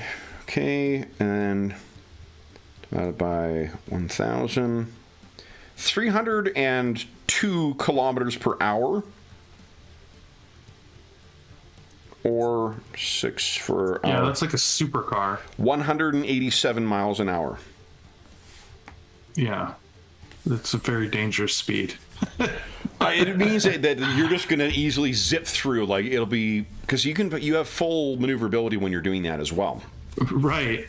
And that's why I'm saying, like, I'm not quite going at that speed because it's almost like dangerous in a crowded space, but it's like I'm moving so fast that like nobody can like see me and go, hey, it's mind warp. And all of a sudden I'm glommed on with the crowd or whatever, right? Like, absolutely. No, you can certainly keep ahead of where people are going. You maybe like see like someone is playing hacky sack and the hacky sack gets carried off in your wake. How would you like to approach this guy then? It is the same guy. It's the exact same guy that Jess snapped that photo of, and he's sitting at a bench and seems to be looking over. He doesn't have any like binoculars or anything like that, but he just seems to be, being conspicuous in his monitoring of what do you call it? I honestly think like this is like I want to sort of catch him by surprise by like. When I get close to him, I might just move up to like full speed for a second and like just sit down beside him and like just be sitting there like Yeah, I mean 144 meters in a second. You could easily like zip up to it. Like we see you stop maybe for a moment to see where he is, and then you could zip over and land right next to him. Right, like just sit down beside him. Hello. Okay. Now, do you want to do a presence attack on him? For free. Yeah, I think him? So. Yeah, give him a shock. Okay. Just makes him less likely to take off sprinting, right? So let's see here. I'm going to give you. What do you say as you sit down? I'm not being intimidating in that way. I'm just going to be like, hello. Okay. So that'll be 3d6. I'm going to add 3. So go ahead and add 3d6 to your presence, and then go ahead and give us whatever your base presence attack is, and then go ahead and make that attack. No. Oh, stupid button problems. Yeah. Slash roll. I can't do it. I can't type fast enough. What is wrong with this keyboard? It is this key. I figured it out at least, but it doesn't help me because. Oh. No. What? How do I do this? How do I type without it putting semicolons into my... Oh, I did it. I got it fast enough. Nice. Good one. Excellent. Okay. So that is... he sort of shockingly turns kind of like, and I think what he does is just gets up and is going to try and start walking away. Give us a perception check. So you should be able to, you don't have to type anything on this one. I think he's going to... Yeah. We can just click the roll. You definitely can see that there is a look of recognition. It's the, kid with the hand in the cookie jar kind of expression. Right. And he sort of stammers a little bit and then gets up and starts trying to walk away. And I'll just get up and just walk with him. Just like, Okay. And where are you going? Nowhere. And he quickens his pace, but obviously you can keep up. Yeah, like that's what I'm like getting at. Like, Yeah. hopefully he'll clue in. Like, you're not going to get away. What do you've got it? Yeah. You're harassing. Leave me alone. And I'm Mind Warp. What's your name? He looks up at you, and there is a kind of look in his eye. Yeah. What is your defensive mental combat value? DMCV. DMCV is a 3. 3, okay. So let me just grab one thing here. Okay.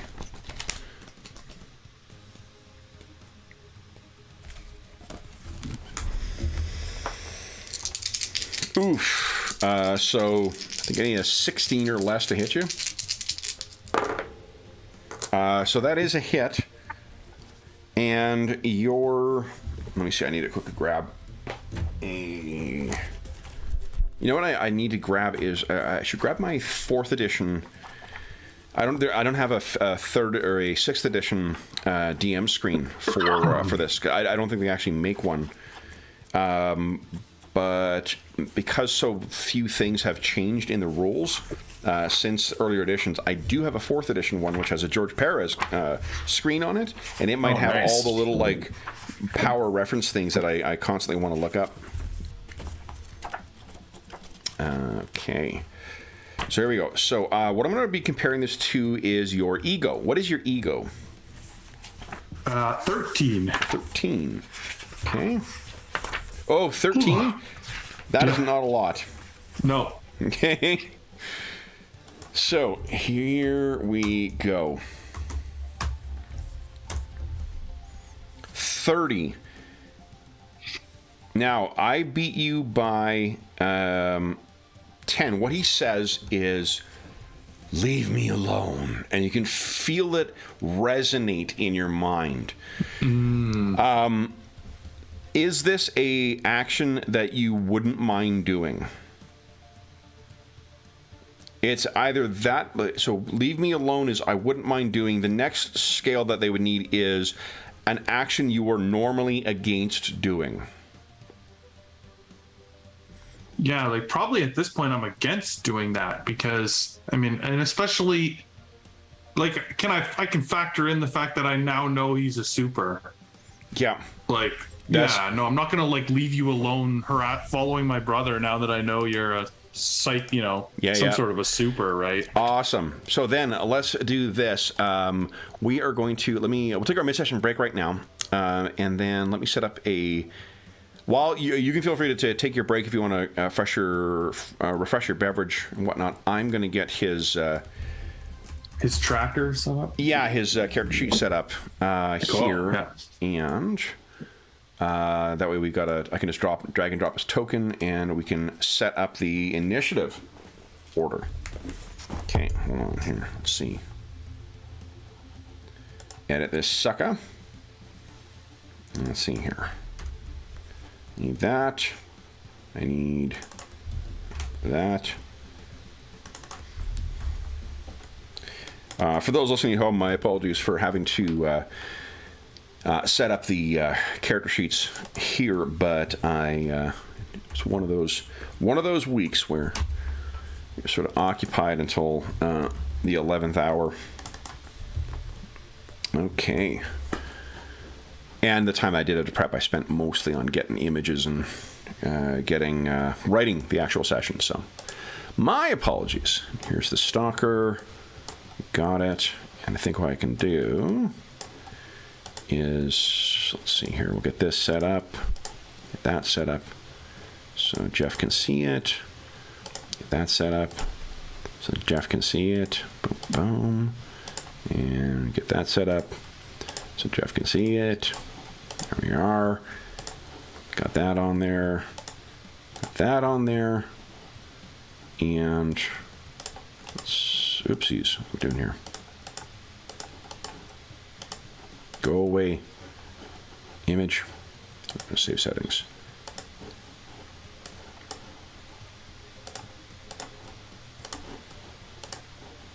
Oh, I may need to hit refresh here, unfortunately. All right,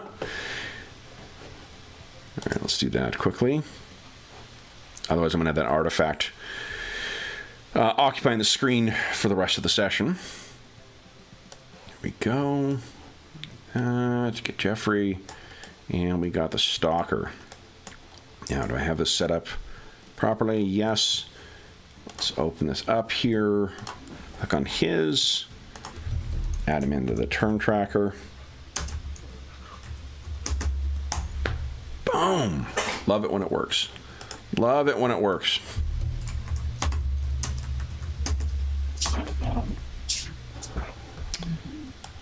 Don't love it when it doesn't work. Let's see here. Aha! That's why. Okay, and it's Mind Warp. There we go. Save settings. Well, I lost your picture. Oh, I had to refresh because I had an artifact from, what do you call it? Boom, there we go. From the, this won't cause a problem. what do you call it? There we go. There we go. Okay. All right. So I'm just taking my break now quickly. We got everything set up here. We got the Stalker in there. I will be back momentarily. I'm just going to let Anna out. No. What happened? No, this is just this keyboard issue. Okay. I'll be back in just a moment. Weird, dude. I can pull this key out. Let's see. All right, everybody, time for some keyboard surgery.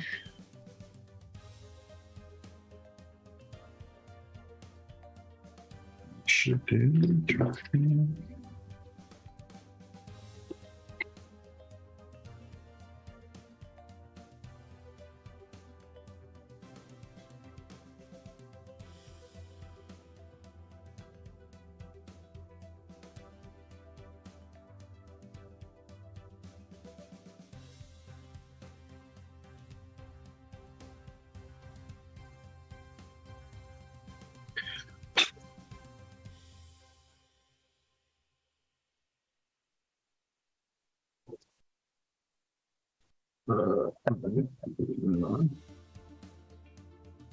See, we've done it.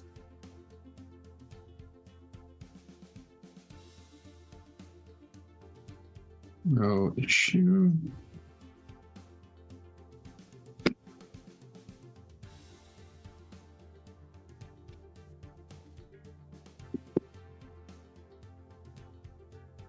Okay, see if that worked.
All right, sorry about that. I forgot my coffee. Fuck. Hold on.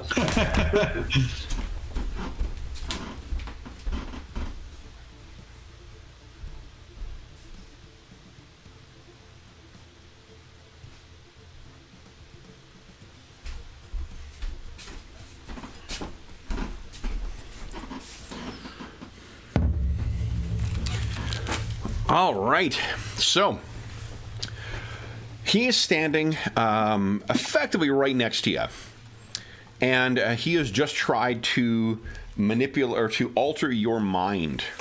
Yeah. And what would you like to do? We're on, as with every round, we start on segment 12.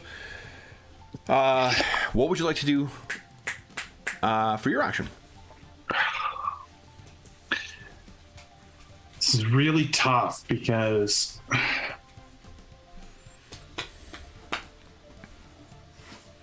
I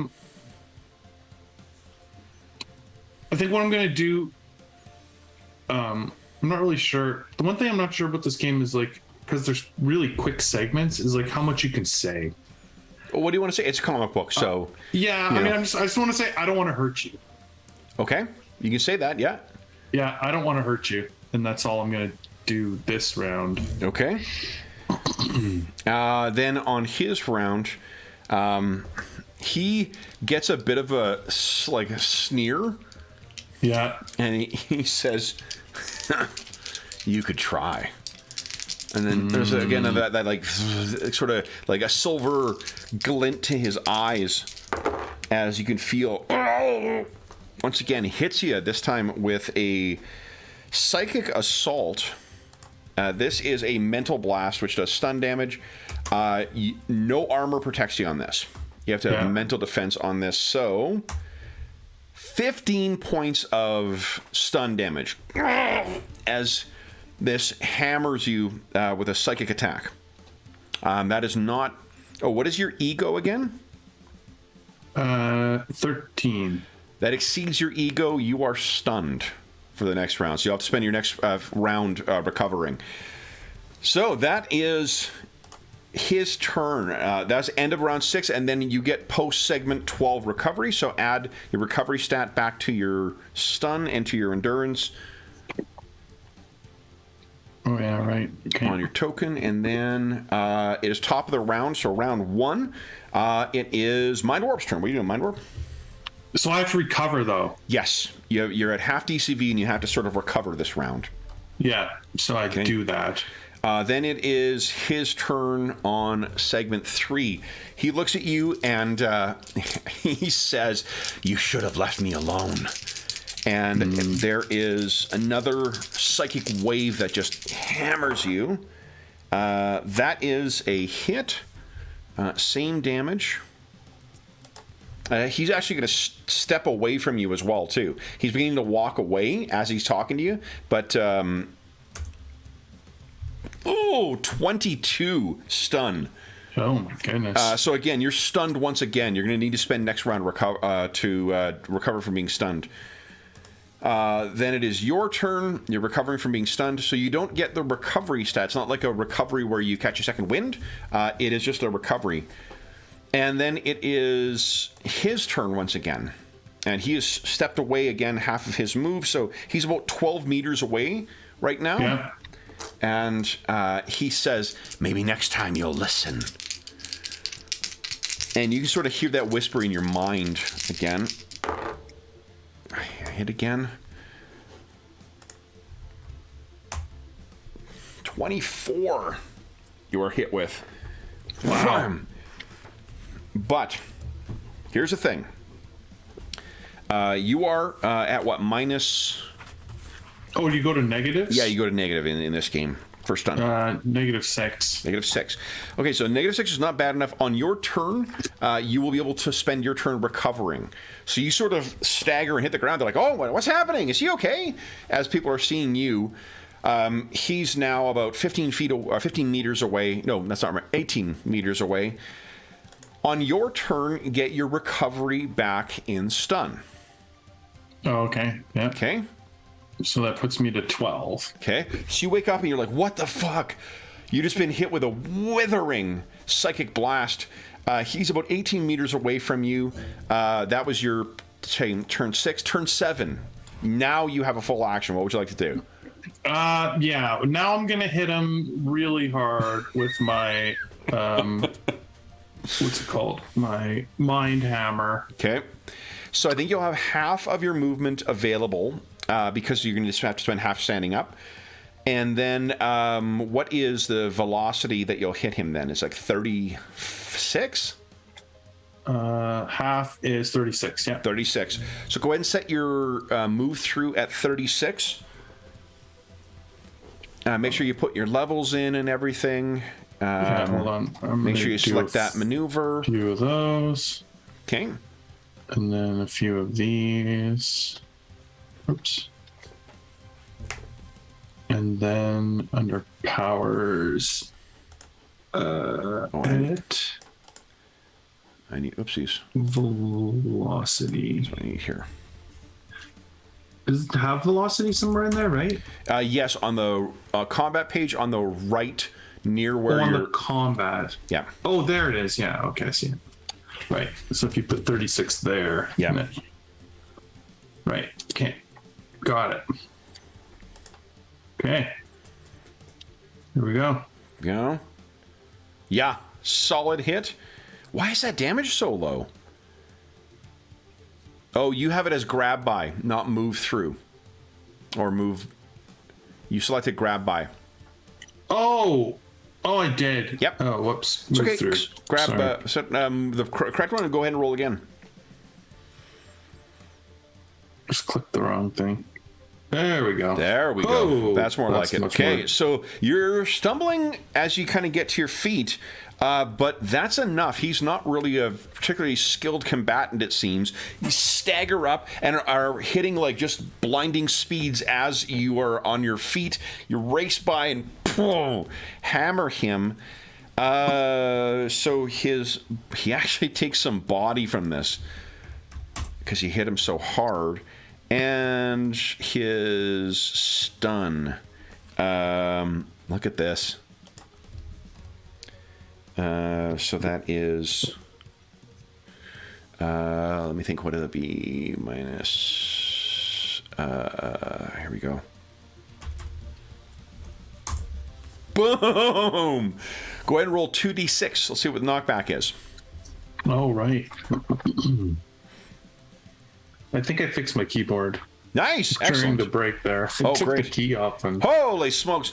That's 10 meters he flies back, which means you only... I don't think you take any damage. There's not enough there to have you take damage from it. So you race forward, boom, and slam into this guy. He goes flying... that'd be 10 meters back, so 30 feet, and hits the ground. Yeah. He seems quite badly stunned. So he is having to spend next round kind of figure out what train hit him. Your turn again. What do you want to do?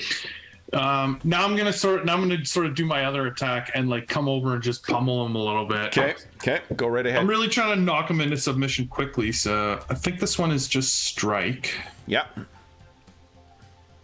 It's just strike, and I have to turn off. Yeah, just turn off your combat levels.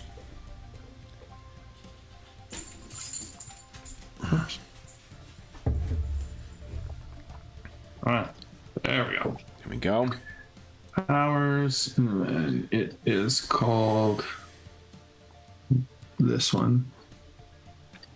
Click on that. Okay. Oh, I rolled incredibly terribly. Oh. Wow. Oh, mine's spread. Okay, here we go. So that is... Why is that so bad? Well, because I rolled two sixes. Yeah, there you go. Yeah. All right. Now, what you would need, because he's also prone, I think you'd only need like 2 luck to hit him. Yeah, I'll spend that. I was going to spend lots if I needed to, because I'm just trying to end this fight, really. Yeah. So you race over, and like there's this flurry of blows. We just see weird staccato, like the way you've described it before. There's weird like panels of you in different spots, hitting him, and then minus, he pummeled into unconsciousness.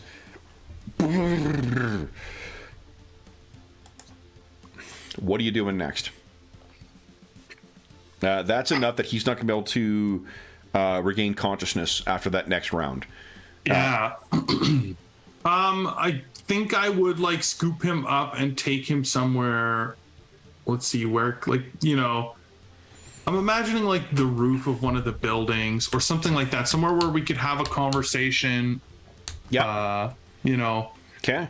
And no one would you bother can't us. run up walls, so No, like I'd literally have to like go the normal method of getting there. I just do it quickly, right? That is one of those things. That's one of those things you can think of as a future spend for what do you call it, for your when you get more experience. You could put it as a so you multi-power could slot. modify your movement. Yeah, Then, you could convert your movement into that, or you could put it as a multi-power thing where you just gain. The way we do it is just gain basically level points in climbing. Oh, right. So then you wouldn't. Right, you'd set your multi-power to that. So you basically couldn't attack on the same round, but you could then move up walls while you're doing it. Exactly. Right. Yeah. That's cool. Yeah. Okay, so then it is. He's unconscious for the duration at this point, so I'm just going to get rid of our combat turns here. So where is it you want to take him? Like, is there there's that library roof? Is it like, 'cause I'm assuming you're running through buildings trying to find find an actual door that I can go through. I mean, I probably can just kick one too. With your because any one of your attacks can be used against objects and stuff too. So you could easily do a move through on a door, bursts open. We can even say it's that white one in the building we see here, right? Yeah, exactly. Yeah, Okay. on the roof of that one, sort of. And just where do you want him to regain consciousness? Probably just I'm not gonna like hold him over the edge or any intimidation stuff like that, but I want him to see like, okay, you're up on the roof now, and clearly I can hurt him even if he didn't believe it. So, and you can, if you catch, what's your recovery is a 13 now, right? Or 18 now. 18 now. Yeah, it's like 2 rounds. It's a matter of seconds for you to recover all of your endurance and all of your stun back. So you can assume when he regains consciousness that you're back. Oh, it doesn't matter. It still can type with semicolons and figure out what I want. It ignores the semicolons. Well, that time it did. That's pretty hilarious. Good Lord. Oh, no, wait. It did make them... It put them in there, but that's funny. You can still see it, and it still registers fine, but There you go. They're physically in there. All right. So what... he sort of, comes to and sees you standing over him. He kind of flinches and moves back a bit. Yeah, I'm just going to say, are you ready to talk yet? Give us another presence attack. Do you want me to roll for you for the... Oh, sure. Okay. It's easier this way. Oh, you know what doesn't require it is your the dice roller. Oh, yeah, but it'll be limited. All you need is the advanced. No, yeah. Yeah, like because you can add in just numbers. So I think, why don't you make a 9d6 presence attack? Oh, whoops. I didn't click that. 9. Yeah, because that will D6. require All right, any here we go. typing input. Yeah, the dice roller. Nice. All right, so he... there's a change in your tone, I think, from the way you normally, interact with people. That he can tell that there's some, you mean something by this. And he says, look, this has nothing to do with you. Then what do you want with my brother?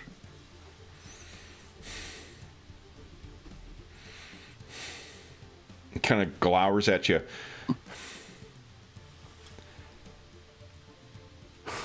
You're not going to be able to stop him. Stop who?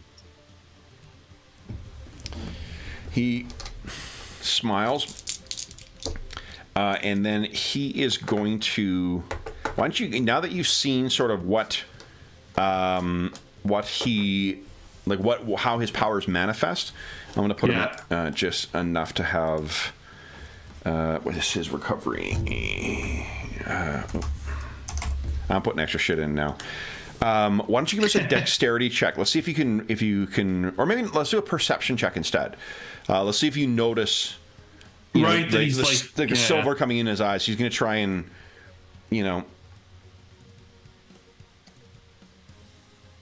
Yep. So you can see he grins and he's about to try something once again. Yeah. What would you like to do? like, I think at this point, I don't really necessarily have any restraining powers. I don't think. You know, you got that drain dex thing, but if this guy's got psychic powers, Yeah, no, and I think like I would actually. I mean, I'm annoyed at this guy, and he is obviously not respecting this, and I don't have all day to mess with this guy, so I would probably just pummel him again, like just literally, sure.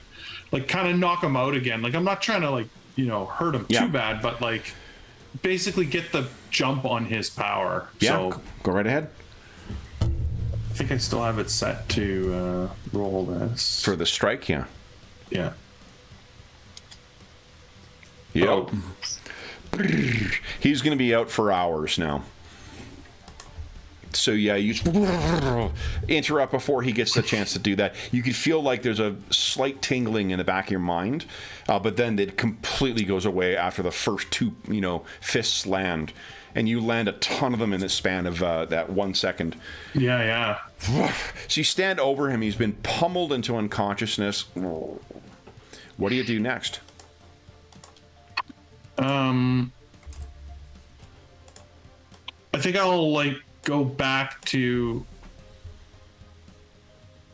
I'd like to restrain him in some way, just in case he does wake up. But then, like, go speak with my brother and say, I think we need to check out this guy's apartment. What are you thinking as far as restraining this guy? Like traditional. I mean, from what I've seen, he has psychic powers, so I'm hoping that like traditional, like binding, like rope or. But where would you get rope? Like an extension cord, maybe like find an extension. Like I would like, I don't know, find a utility closet or somewhere where I could get an extension cord, maybe one of the classrooms, a projector cart, something like that. Maybe there's a professor who's presenting and it's like, and then you can see here, and this like, it goes out, the door slams as you're running. His extension cord's gone, Yep. And then, you're able to just like wrap this guy, just arms or arms and legs? You hog tie arms and legs, like hog tie or whatever you want to call it, right? Okay. Are you leaving him on the roof or are you leaving him somewhere where he can be found? Yeah, I'm going to leave him on the roof for now. It's a much more difficult place for him to sort of get away from. Definitely. I guess he could call. Yeah. Okay. So you got them all hog-tied, and then you rejoin. I guess you change out of your costume, and then back to my normal clothes, and then you rejoin Will and Jess. Do you rejoin them at super speed, or do you kind of like casually walk back in? Yeah, like come from the washroom in the pub, like from there walk back to the table, sort of thing. So as you come in, the two of them get up, and Will kind of looks around and walks up to you, and he's like, "What did you do?" Well, he's a super. What? He attacked me. He's a psychic. I had to incapacitate him. He's psychic. He's psychic. Why is this? And Jess says this. Why is a psychic following him around? I don't know. He wouldn't really answer any of my questions. All he was doing was issuing threats. Well, I really think we should check out his apartment. You said you were able to see where it is. Do you think you could take us there? I could. He kind of sheepishly, looks at Jess and then opens up, grabs his phone, opens up a browser, switches between one of the tabs, and you can see he's got a picture of it on Google Earth. Oh yeah, okay, perfect. Like as soon as he knew where the guy was, he did look it up. Know, and what you can see is, let me give you a different view here.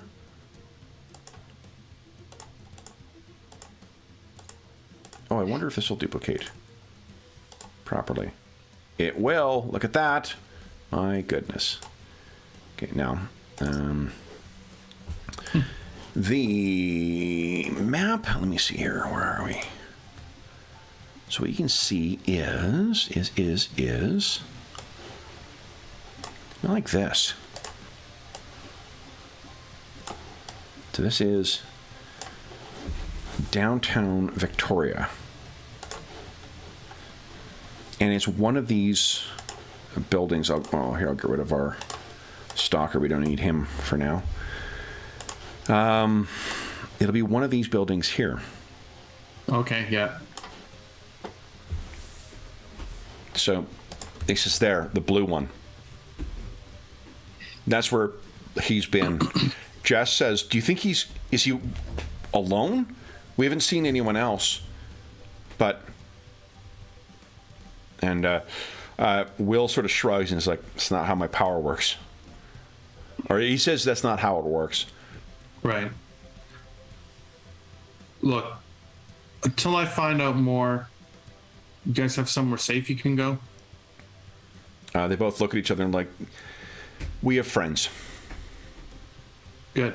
Go there, and I'll contact you when I think it's safe. Okay. And as Will kind of stops and says, if you can get a photo of anyone else, that should be enough for me to find him. See what I can find. All right, but be careful. If I don't want to have to explain to Mom that the reason you get hurt is because of me. Fair enough. I'll be extra careful. All right. So he gets up. You get the bill and whatnot. I guess the food probably comes out now, and the waiter's like, "Just to go or?" Yeah, to go. I probably scarf mine down like super fast. Yeah. I imagine it's like a lot of those speed superpower. It's like you burn a lot of energy. Yeah, right? super high metabolism. Yeah, you're high metabolism. So he's just like, they'll probably take theirs to go, and mine's just gone. Okay. Yeah, you shovel yours down, and it's. Then what do you do? So they're going off. There's a friend who stays near where they are. Yeah, and that's I'm where. Just trying to decide if I would go as Mind Warp or as Lincoln to this address. I think I would probably show up as Mind Warp, because if Lincoln kicks someone's door in, then there's trouble. And if Mind Warp kicks someone's door in, then people are probably just like, oh, get back in your apartment. It's, Super's business kind of thing. What you can't see from here is that there is alley access here as well, too. There are alleys behind this whole stretch of buildings that like businesses or whatnot that are on top, they can access that way as well. So there's ways in the front and in the back. Okay, perfect. What time of day do you think you're going to go? I think I would go right away, actually, because I'd like to get more information and potentially get back. Like I've got this guy tied up on a roof, so it's not like I'm going to leave him there indefinitely. So yeah.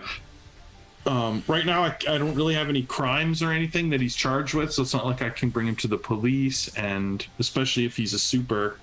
I guess I'm already probably thinking like, I don't know what Commissioner Derringer's going to think if I've contacted him a third time, if I'm on the phone with him a third time in 2 days, but I might have to contact him if there is some sort of crime here or something, and because this guy's a psychic super, like I can't just hand him over to the, Victoria police. So yeah, I would just go right away. I kind of need to get to the bottom of this. Okay. Also, this is a little side jaunt for me. I'm hoping still, even though it's escalating, I'm still hoping like solving this today is his hope. So yeah.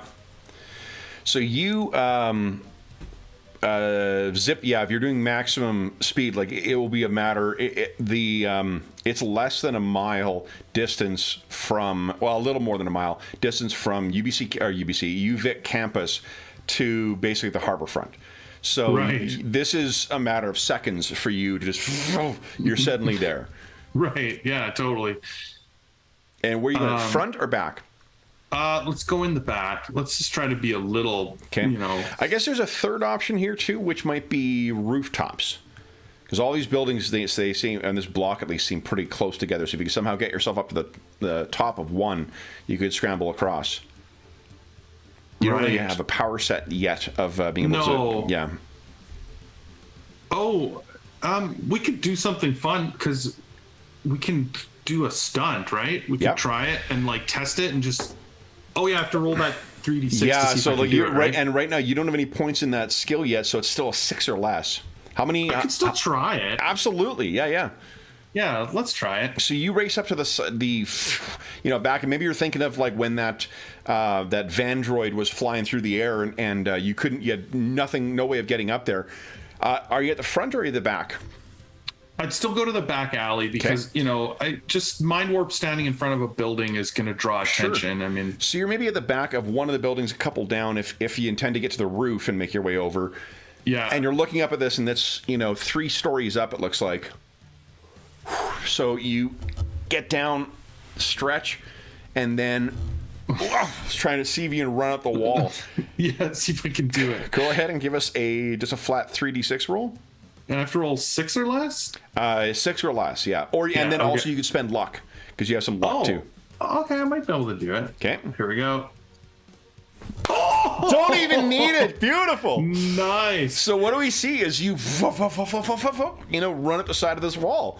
Yeah, like I think to him, like in his mind, it's sort of like a physics equation. It's just like, the wall's not much different than the ground. It's just got, different coefficient of friction and blah, blah, blah. And it's like very mathematical to him. Yep. And then he's like, after all that, it's still just like in his mind, he just visualizes himself running up the wall. And then that's sort of how he does it, right? Because he's not really, And you get up sort to of the top. Psychic powered.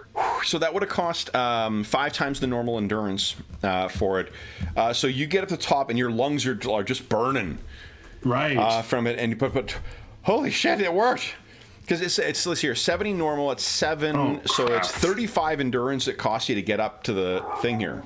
Oh no! Now there's nothing like stun from endurance spending. But you'll also have a chance, as soon as all you need is 2 seconds to recover, you'll get that back. So I mentioned the 35 only as a way of, like, a frame of reference for how exhausting that is for you. Right, yeah, like it's like a huge burst of energy. You get up there and like, you look down. It worked. Yeah, it worked. That's awesome. And I'd like to point out that, as I've said before, and I'll say again, I like stunting a power like this even once or twice before I would add it to my character sheet. Absolutely. Like I like the idea of like he's sort of figuring it out as he goes. Yeah. That's awesome. Okay, so and how many buildings down do you think you are? Well, if you look a couple down, it looks like there was like a 2-story one. So yeah, there's a 2-story one on the whatever that direction is. Yeah, and then it looks like there's at least 2 of them that are the same height. Yeah, so then he probably has to like. I mean, that 1 story there, I might be able to just jump and pull myself up to the... There? Yeah. Because it looks like there's an actual alleyway here, whereas these other ones all seem to be flush with one another. Yeah. So maybe you're up on top of here. Oh, yeah, like maybe I'm the other way. Yeah. Okay, so then you make your way... tell me about what's your strategy for moving up on here, too? Is there any precaution you're making or taking any, Yeah, like whether I believe there to be potentially an ally here or someone keeping an eye out. I think when it comes to Mind Warp, a lot of his... It's sort of like a lot of speedsters. Like, rather than stealth, you're always kind of relying on the element of surprise more than stealth, right? Like, before, even if they have an eye out, it's like you're standing beside them before they can pull their gun kind of thing. Like, hey, what's going on, right? It's like that kind of scene, just like he did at the park bench with the other guy. So I think it's when he's close to something like this, he will actually move at speed Okay. As he's approaching things. Okay. So you race over. I picture that each of these has some kind of like a small little walkway that leads, or not a walk, but a little house. Door access. Yeah, roof access kind of thing for here. Yeah, some of them are just an outhouse. Some of them are like a little area. Yeah. So in this, you zip your way across here. You get to that one, and unsurprisingly, the thing is locked. But how do you want to deal with that? I think he's like, he just thinks to himself for a second, like, sorry to the maintenance men of Victoria, but smashing your city up a little bit. And he's just kind of like kicked the door in. So there's an old All-Star Squadron annual that was written by, I believe, Jerry Conway and drawn by Al Gordon, I think. And it's notable because it links the Golden Age Green Lantern's origin to the Green Lantern Corps in a roundabout way, where the Star Heart becomes this thing that was cast out. Magic was cast out from Oa. But the reason I mention it is because there's a super fucking cool scene where Golden Age Green Lantern, there's a door that's locked, and the way he gets in is in a second he turns it like 3,000 times, and it's gonna like it just spins the knob. Yeah. So that could be narratively how if you want to damage it, instead of smashing through the door, you could do your strike and just be like turn it 3,000 times until the mechanism fails. Right, like just break the doorknob essentially. Yeah. I like that. Like, just turn it until it's like garbage. Yeah. So, and because we don't need to roll for that. That's just what you do then. So you keep turning until like bang, you hear something break inside, and you're able to turn the mechanism. Actually, I imagine that the doors like this, there's probably a crash bar on the inside, and the outside is just one of those like buttons, like you click that. So it's like he just clicks the button like 300 times. Until it finally fails. Yeah, till it fails. Yeah. And you're able to push the door open. Yeah. And you find yourself the stairway leading down to the third floor. Yeah, I'll head down there. I don't even know how many apartments are in this thing or what. Yeah. It looks pretty small. It looks maybe like an apartment per floor, maybe a front and a back one, but they're not huge. So that's what I'm picturing, is that in this one there's probably like one in the front, one in the back, and like a little hallway that runs along one side of it. Yeah. So did my brother indicate at all which apartment he thought it was, or no? Do you think he would have? He didn't really know. I didn't role play it that way, but do you think you would have asked? Probably, because I mean, I'm trying to minimize my damage to the city, right? Like But here's I think of myself as a bit in keeping with Link's sort of like new hero status. He could have got onto that first one and been like, "Oh fuck," and get your phone on, text him, and be like, "What floor?" Yeah. Do you know which floor? Front or back? He says the top 2 floors. Okay. Yeah, and I think he would be able to pinpoint it to top 2 floors back. Okay, yeah. So I'll start at the top floor since I'm coming down from the thing and sort of bust into that apartment. Okay, so you walk up to the door. You can hear a dog barking somewhere. Yeah, I mean, first thing it's Victoria. I'm just 100% assume it's locked. So yeah. Well, in this place, on this floor too, it looks like it doesn't. I think that on the one side there are, maybe it's just the second floor actually, or the third floor. Top floor is what they've got, because they wouldn't want to be going back and forth between the floors. So there's like the front facing one, and there's the back facing one. Which one would you like to try and access first? Let's start at the back. Okay. So you head up. Are you listening at all first, or are you just heading in? I mean, I'll listen. I won't knock, obviously, but I will listen to see if I hear voices. Okay, so stop and listen. Give us a here. What is your perception? 13. 13. Okay. You can hear voices shouting, and oh my god, there's a gunshot. Holy shit. Yeah, then I will just bust through the door. Okay, so you burst through the door. And what you can see is that there is a small TV that's set up in here, set quite loud with like Desperado or something on TV. You rolled a fail on your perception check, so that's the reason you didn't.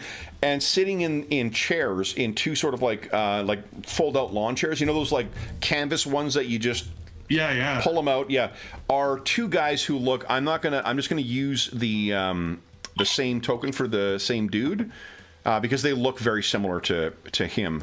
Right. You know, nondescript. There's maybe like one guy is South Asian, one guy is Caucasian, but I mean they're nameless goons. No one of note as far as you can tell. So you burst in, and they sort of turn and look at you, and I think you are surprised, they're surprised. I think we just roll, not a roll initiative, but we drop right into combat here. Let me give them their stun back and their endurance back, though.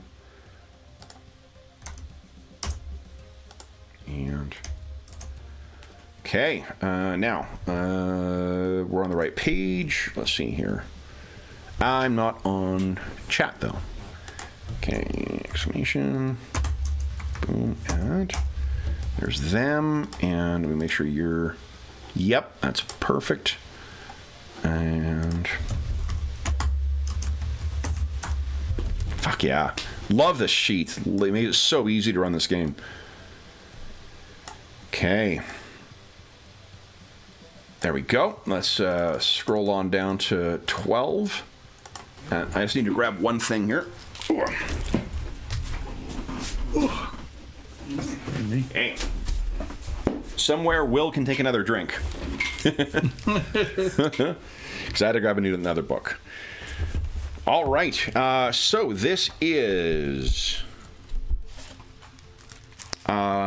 you are up first. You are much faster than these guys. They are sitting down in the chairs. They are dressed just, in the same kind of like nondescript, no logos, no clearly identifying. They look like everymen, almost intentionally. Right. What are you doing? This time I'm not going to mess around with waiting to see if they are nonviolent. So what I'm going to do is, like, the first of them, the closer one. Okay. Actually, maybe the farther one. I mean, I'm fast and I do my move anyway. I'm going to do my, like, mind hammer and just plow right through them and sort of try to incapacitate one of them quickly. Okay. Is mind hammer your move through? Yeah, that's the move through one. They're so close, I don't think you'd be able to get up to your full speed to do that. I mean, picture the room. You're probably from the door to where they are. They're maybe like 3 meters away. Oh, okay. Right, because you don't like instantaneously reach max speed. You need like a 10-meter kind of run up to hit that speed. Oh, okay. Well, then I guess I'll just punch them. Okay. To change this.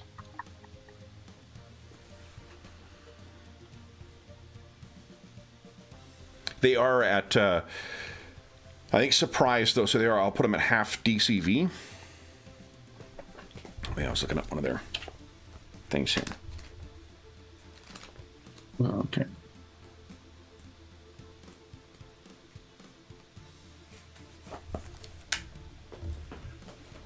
Okay. Oh, you're setting up your attack?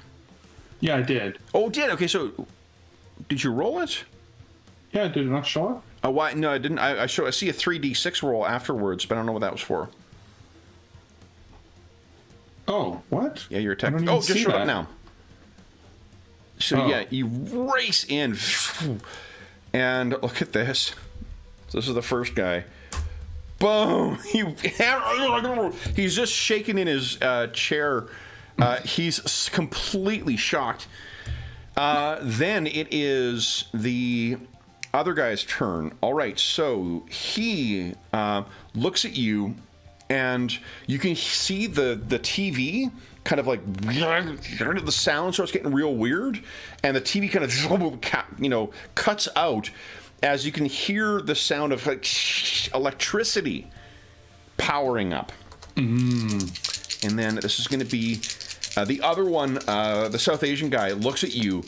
And once again, that silver look in their eyes, like their eyes, their irises just go silver. And he gestures at you. And from the TV, this electricity arcs out. And your OMCV is still a 3, so that's a hit because he uses mental. However, your armor does apply against this. So this will be your energy defensive value, whatever your ED is. Okay, yeah. Okay. 29 damage. So subtract your ED. So it's 9. 9, okay. Yeah, so this plays across you, and you're like, oh, God. That hurt, but the other guy has to recover from being stunned because you beat the bejesus out of him. Top of the round, Mind Warp, you're up next. Oh, yeah, first off, use your everyone gets post-12 recovery. Yeah, I'm just keeping track on paper because my stupid keyboard. Oh, of course, yeah. If you want me to put it on your token, I can do that too. That's just... Yeah, you could. Yeah, but I would recover both the endurance. Yeah, you get the 9 back. Yeah, so you're good. All right, so then he gets 10 back. All right, so you're up first. What are you doing? I'm going to pummel the electricity guy. Okay, so you zip over to him. Go right ahead. Did he get up? No, he just sat on like. Well, I mean, he maybe stood up from the sofa or the like. Yeah, not sofa, chair. that shitty little chair, and gestured to bring the electricity from the appliance into you. Yeah, I'll pummel him. Yep, solid hit. Okay, so then he takes. Oh boy. Look at this. Boom. However, he isn't stunned. That's not enough to stun him, but he is quite badly hurt. Then it is the Stalker's turn. So the guy that you beat first off, the electricity guy, he is going to, his eyes continue to sort of, sheen, and he reaches up and pulls down, and you can see the light fixture that's above you. Electricity begins coming out of that. Let's make the attack roll. That is a hit again. So this will be, again, full ED applies against this. It's barely, so it's arcing across you. That's not a lot of damage, though. No, so I took 5. Okay. Then the other guy, he sort of shakes his head, and then what he does is he, stands up, activates a power, and you can see that his fist, he gestures back, and there is like a kind of bluish, like spike or claw that forms on each of his hands. Ooh. Of manifested psychic power, and he tries to get you. What's your DCV right now? Now this is a physical attack, so DCV is 8. 8 right now. Okay, so I actually need a 14 to hit you. No, terrible roll. He swings at you, but you're easily able to get away. You can hear the air cutting the way you do, like when you whip a hockey stick or something. Yeah. I could not get a more Canadian reference. That's a thing, cutting through the air. Then it is Mind Warp's turn. What are you doing? You got both of them, one on one side of you, this electricity dude in front of you. Yeah, I do not want to get hit with those blue-looking psychic things, so I think I turn to him, and I think maybe to give it thematic emphasis too, as he goes by, he shreds the one chair. I did roll like an almost critical fail, and the fabric thing cuts right in half, and then falls into 2 separate pieces. Yeah, I'm like, I don't want to get hit by that, so I'm gonna hit him. Okay. Or try to hit him. Okay. You know what we didn't roll for? Fucking knockback for either things. We'll roll for it this time. Oh, yeah. Okay, let's try that. So Here we go. because it's a small enclosed area. That's not a great roll, but you only need 3 more to hit him. You got 3 left? Yeah, I have 5 left. Nice. So okay, now so I have 2. What does it look like as you get in on him and... Yeah, like it's just like it's probably like, you know, him dodging these blue blades as he's like pummeling him. Nice. You know, he's like up and down. Yeah. Slow mo. Yeah. All right. This is a fight scene. You know, if any fight scene was ever made for Zack Snyder, this is the one. Nothing but slow mo. All right. So that is, let's see here, 13. Oh man, look at this. And he hits the ground, and those blue spikes disappear. That's good. Then it is, but you can hear him moaning. He's not quite down for the count yet. Yeah, he's just like knocked out for a second. Yep. Then it is the stalker's turn. So the one on the ground is kind of like shaking his head, and he's slowly regaining consciousness. But the other one, I think what he does is this one's going to be a physical attack. He gestures behind him, and there's this lamp that just gets incredibly bright. It explodes out with brightness, trying to blind you with flash. Oh, no. Your DCV is 8 right now? Yeah. Okay, so I need a 14. No, I need a... I need a 9 or less to hit you with this. And I rolled a 12. Again, my tendency to roll high, not great for supervillains. Yeah, not great for supervillains. So you maybe can see, like, in addition to the silver of his iris, on this South Asian dude, same thing too, same manifestation when they're getting their powers. He begins flashing, and you see it pulsing up, and you sort of look away in time as this brilliant, blinding flash comes from behind, but you're not affected by it at all. Now is when we get to see the speed in effect. You have 2 back-to-back actions. What are you doing? Excellent. I mean, I'm just trying to like take these guys down. So I think I'm going to use this opportunity to go after the electrical guy. Okay. And so electrical guy is going to abort to dodge, so he's losing his next action because he's been throwing everything at you and doing nothing. So he's like, doesn't want to get hit. Yeah. Right. Okay. So, does that mean he totally dodges it? Not at all. Or it's just harder to hit? Just gives him, makes his DCV a little bit better. Okay. Yeah. So here we go.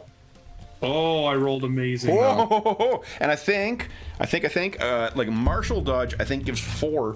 Regular dodge, I believe, only gives 3. Regular dodge, only 3. Look at that. So nice. That is actually not enough. He's almost out of the way, and you bam, hammer him. Well, again, we forgot to do knockback with that last. I guess you knocked him down, so it didn't really matter. Yeah, I knocked him down, that last guy. So this guy, likewise, too. But let's roll some knockback on this one. Give us a 2d6 roll. Okay. 2d6. And I'll do the damage here just because... the reason it's important is because you actually do more damage. When he hits against something hard, he then takes takes damage from hitting up against it. So first, let's apply his damage. He's going to be knocked out, but let's see if he's knocked out and not getting up again. So here we go. He is definitely knocked out. Let me just look this up once, and then we should not have to look it up again. Knockback isn't. I love the function of endurance in this game, but I also fucking love knockback. All right, so it does.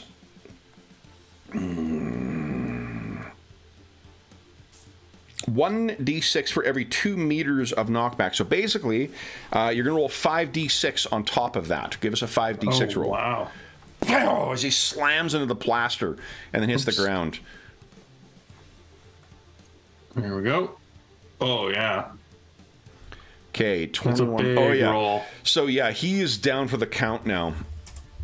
So he slams against the thing and his eyes are closed. You maybe see a little bit of like every electronic appliance in here kind of flutters for a second, and then it just carries on like normal. The TV snaps back on, and you can see once again Antonio Banderas and Salma Hayek walking along together.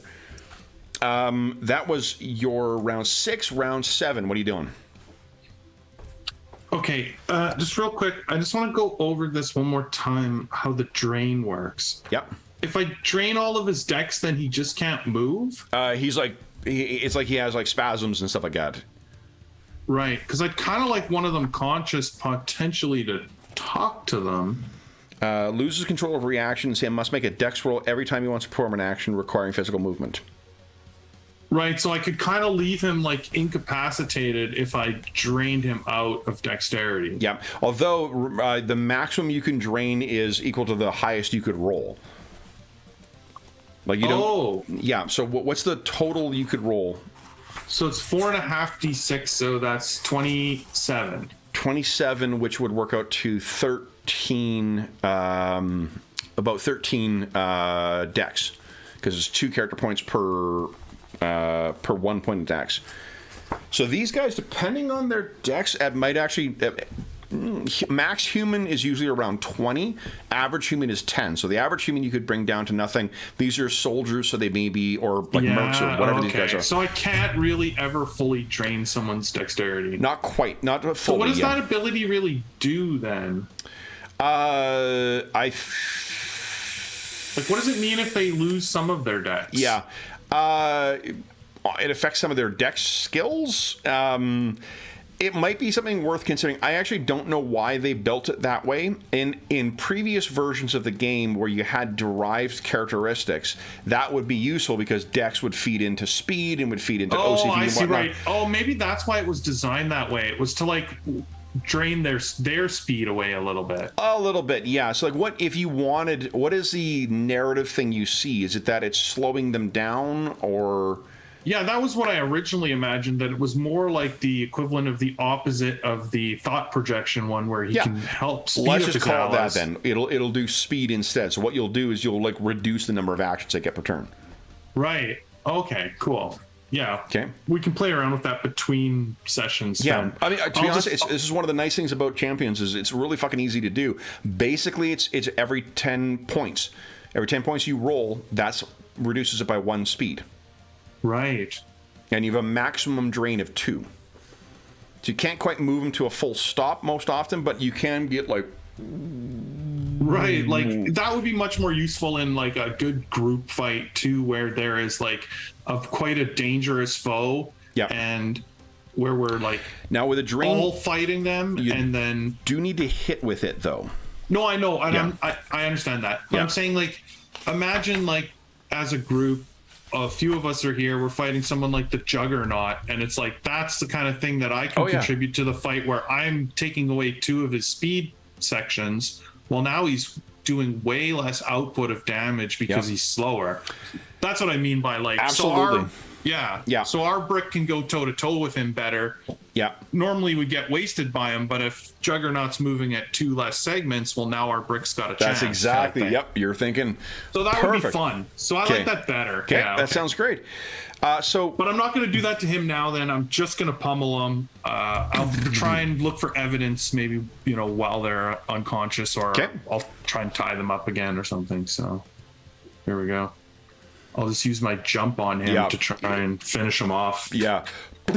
So this guy is out for the duration as well. And there's nothing else. You look back and forth. All you can hear is Antonio Banderas talking. Yeah.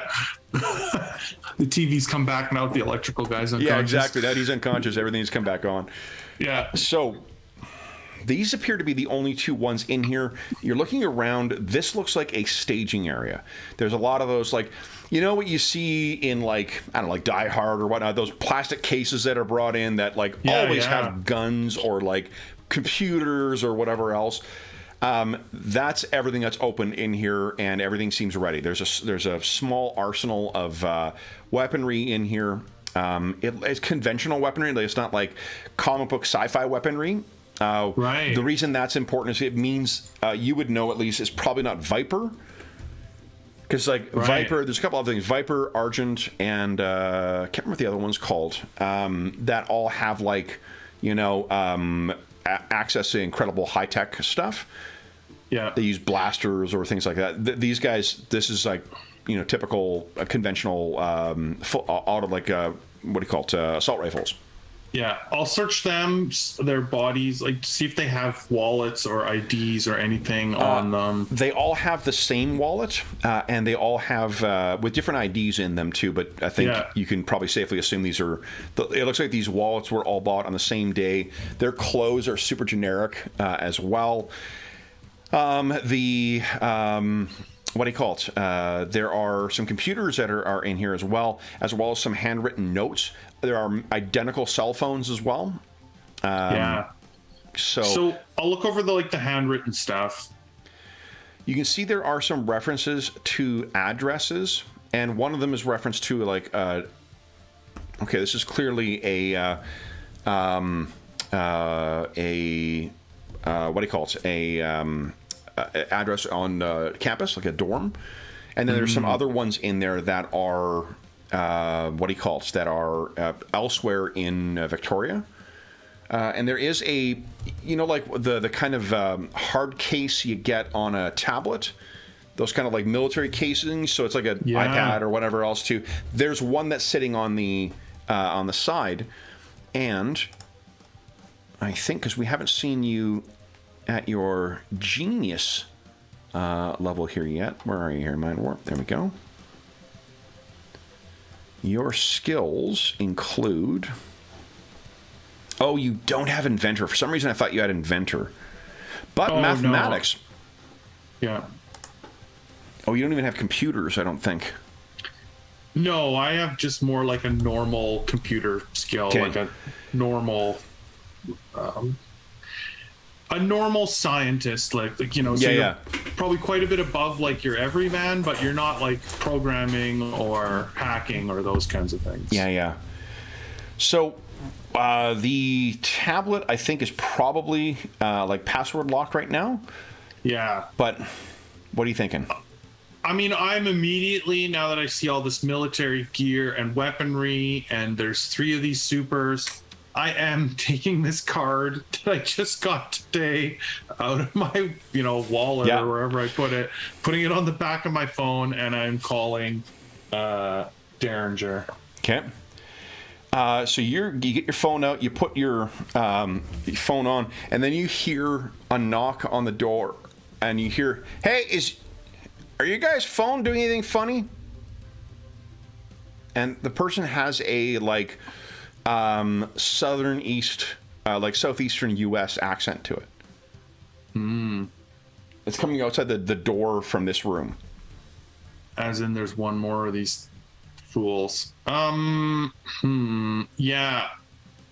I'm just gonna use the opportunity to get the jump on him. Okay. And Yeah. open the door, and it's instead of his buddies, it'll be me pummeling him kind of thing. If you want to do your move through this time, I think you could go to the far corner of the room. Yeah, back up and actually get a run at him. Sure. Yeah. Because then I'll just do that and just Why don't you just give us a dex? Let's give a dex check just to get the jump on him. Boy, it is absolutely downpouring here right now. Oh, is it off? Do you have 2 luck left? I have exactly 2 left. Nice. So you go racing towards this guy. He's at half DCV, so put your levels where you want and go ahead and make your roll. Oh my goodness. Yeah, this will just wipe him out probably. Well, we'll see. Be interesting to see. There's a maximum of DC I can add, right? No. You can add as many as you like. Okay. Wait. Now that you said it, I think maybe you're... I thought there was a limit. It might be +4. Oh, yeah. Okay, so I'm only doing +3. So okay, let's see here. Combat levels. Here we go. Whoop. I do feel like there was a limit. Yeah, I think you're right.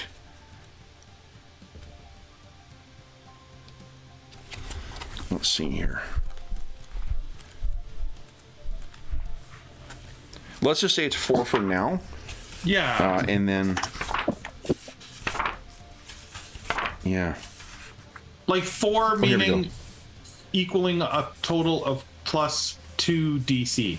See, page 220. Okay, hold on. Let's see here. Because that's what I vaguely remember. Yeah, I think it's like at... let me look at the main rules here. Once again, we'll look it up and not have to look it up again. Ideally. Let's see here. Combat skill levels. Right here. Because I can for sure find... okay, 38. We find the answer there.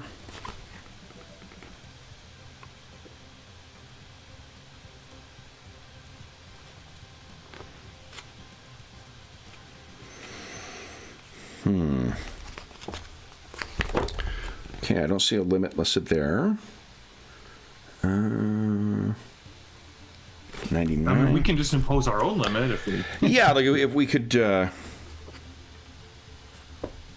I feel like we did, not in this game, but when we were playing, when I was using Timberline.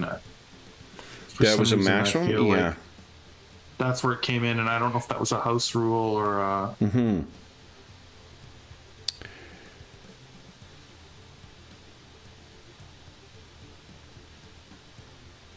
Because it says...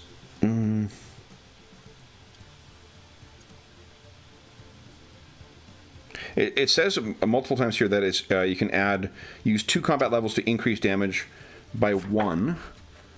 But right. I seem to remember... Yeah. There is a...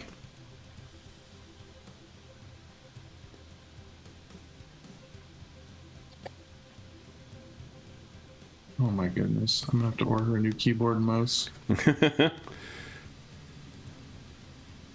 Yeah, I can't even type anywhere. What the heck? I think it might be only 1. Because it says plus 4 DC for a Haymaker, plus 1 DC for 2 combat levels. So you're really only able to do 2 combat levels into damage at any given point. 69, 71. Let me look at one more place here. Ugh. Just to see here. Because you got so many of them, it's worth... Right, is there a time when he can just go balls out and because he really needs the knockout? And because I mean it does start to add up where it will hurt him too, right? Yeah. So yeah, it always says 2. It says expressly 2 combat levels to increase it by 1. So I don't think you can spend more than... Yeah, I don't think you can spend more than 2 of your combat levels to increase the damage by 1. Okay. So here we go. Yeah. All right. Holy smokes, though. Yeah. So what does it look like? Go ahead and give us a 2d6 roll. This is your knockback. 7. Oh, yeah. Yeah, so he, throws the door open. You zip forward, slamming into him. He's propelled right back through the door on the far side and comes crashing down like a rag doll and comes to a rest. The room that you've knocked him into, because that's where you come to a stop, you're looking around, and there are 8 cots that have been set up in here. Oh. Like they were going to take prisoners. Or 1 guy on the ground, 2 guys in the other room, 1 guy on the roof. Maybe there's 4 more of them. 4 unaccounted for. I'm definitely getting on the phone with the commissioner again. Okay, so yeah, you get the phone and dial it up. And let me I'll get rid of our combat list. If I get in the habit of doing this, I won't fuck it up and have a bunch of extra ones on there. Oh yeah, like we go to play next time and all of a sudden it's loaded. Yeah. So you ring. There's a wait of maybe about 30 seconds, and then you can hear Mansfield, I'm beginning to think that you may have a thing for me. Yeah, I know. I'm sorry to bother you so quickly, but I'm sure you can see my location. Yes.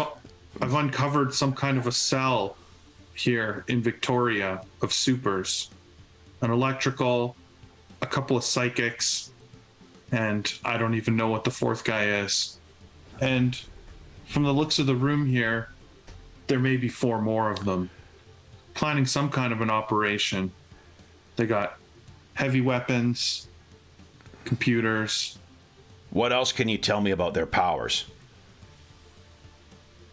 Oh, one of them was trying to electrocute me and flashbang me. The other one was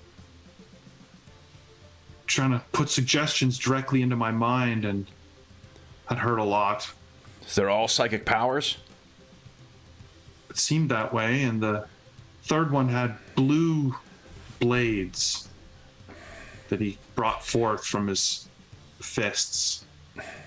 You don't have any medical training, right? No. Check. They did have, sorry, there is one more detail. A silver glint in their eyes as they activated their powers.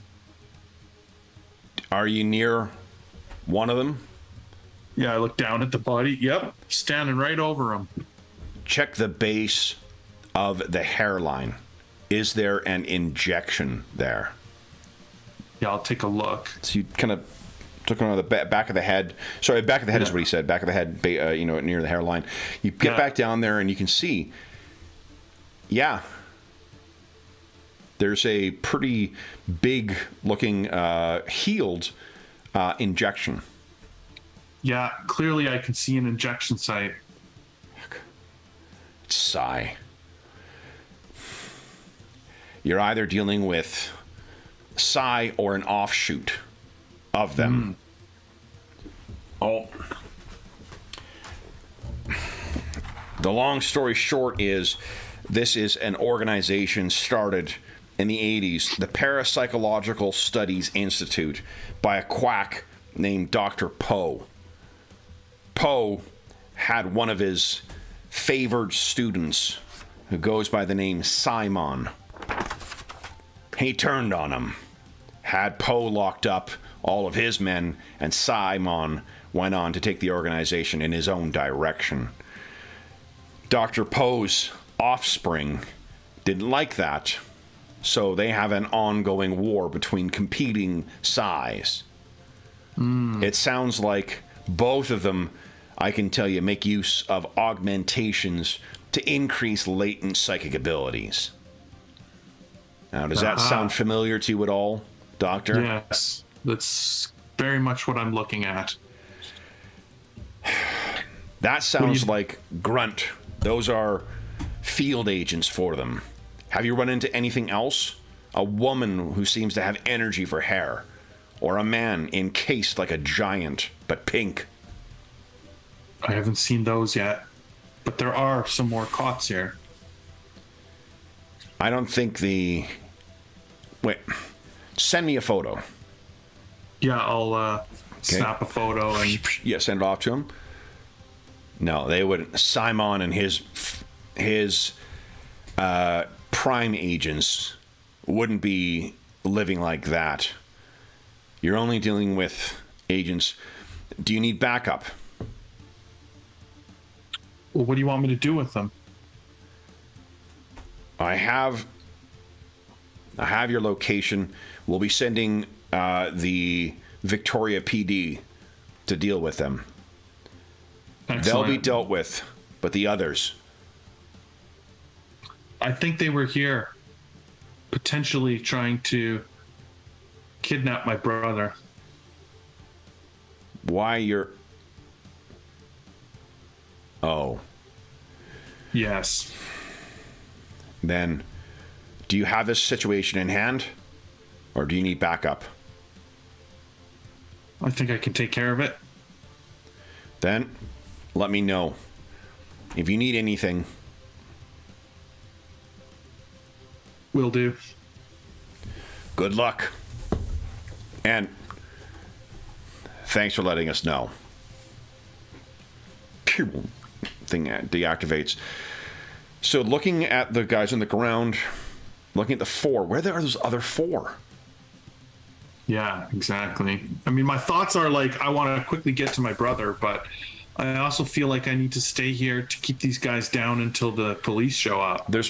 ample. One of the things you find in those containers, proper like zip tie binders. Oh yeah. Okay, so then I would just like restrain them, Yep. and then immediately be like, probably you see a scene where he's like running down the street and he's on his cell phone, like, okay, where are you guys? Okay. You know, like, If you try calling, what you realize, he's not answering anymore.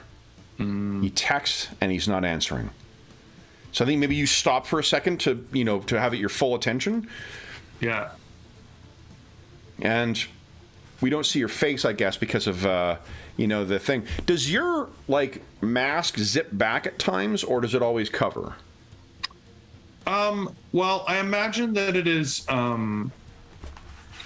like the sort of the version or the spacesuit sort of that they were working on for their craft. And so like it probably does tip back or open. Here's another one too. The tinting could go away. Yeah, the tinting could go away. Okay. So we just because like we'd want to see the look of panic on your face, and I think maybe what you realize you still have your pocket watch on you. And we maybe because we talked about ending the session early today anyway. Maybe what we end on is we see you pull the pocket watch off, and there's that slight natural glow around the tinge. Because you remember, Dr. Caliburn can teleport people to directly your location. Right. So maybe we end our session with you contemplating calling in for backup with some of your fellow guard members. Mm-hmm. Absolutely. Okay. And we'll go over here. All right, so this feels like another 3 XP session. So that was great role-playing on your part and terrific use of your powers. For those listening at home, we hope so you have enjoyed issue 2 of The Guard, Champions of the Guard.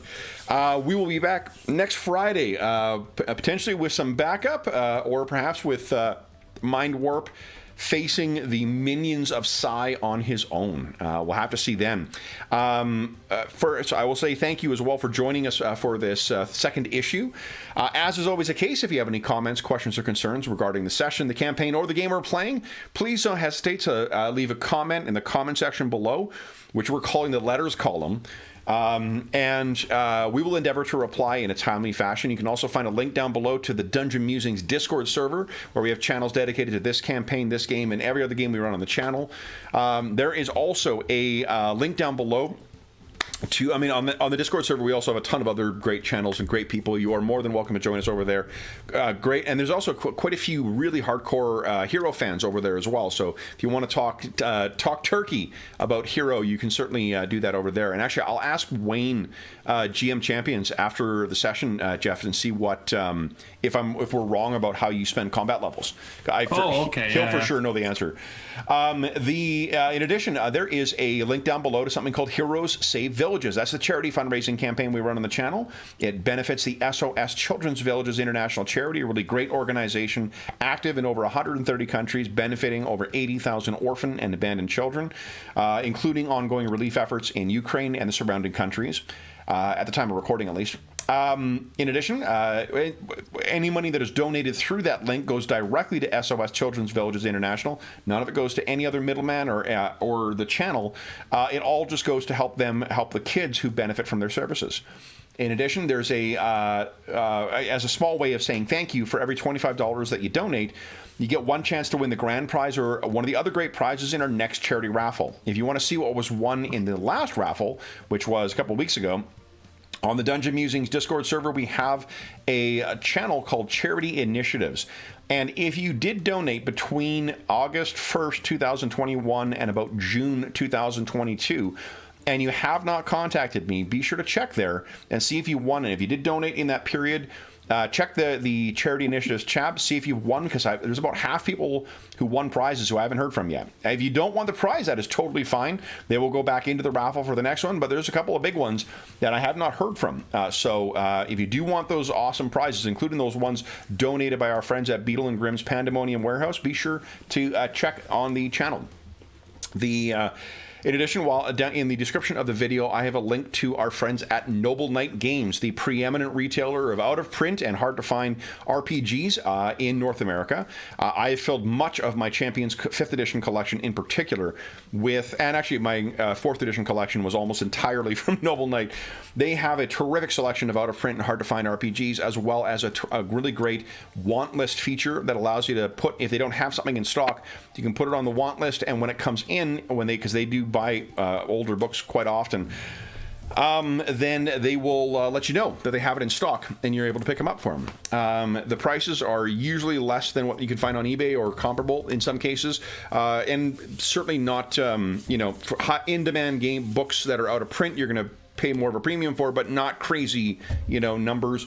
And a lot of out-of-print stuff that is not as in high demand is very reasonably priced as well. I picked up many of my Champions 4th edition books for about $6 to $10 pop, so it was great. So anyway, if you do go over there and purchase $10 or more through their website, be sure to enter the code DungeonMuser at checkout to save 10% on your purchase. The last thing I will say is, once again, a huge thank you to the star of tonight's session, the penciler, inker, writer, colorist, letterer, everybody, Jeffrey. So, Jeffrey, thank you so much for playing tonight. This was just a shit ton of fun. I'm having so much fun with Champions. My goodness. Yeah, me too. Nice. So we'll be back in a week's time with issue 3. Until then, we hope that we gave you a few hours to take your mind off the troubles of our world and see the troubles that our hero, Mind Warp, a.k.a. Lincoln Mansfield, is finding in his family and in the streets of Victoria, the mean streets of Victoria, BC. And until we see you again, stay safe, stay healthy, and happy gaming.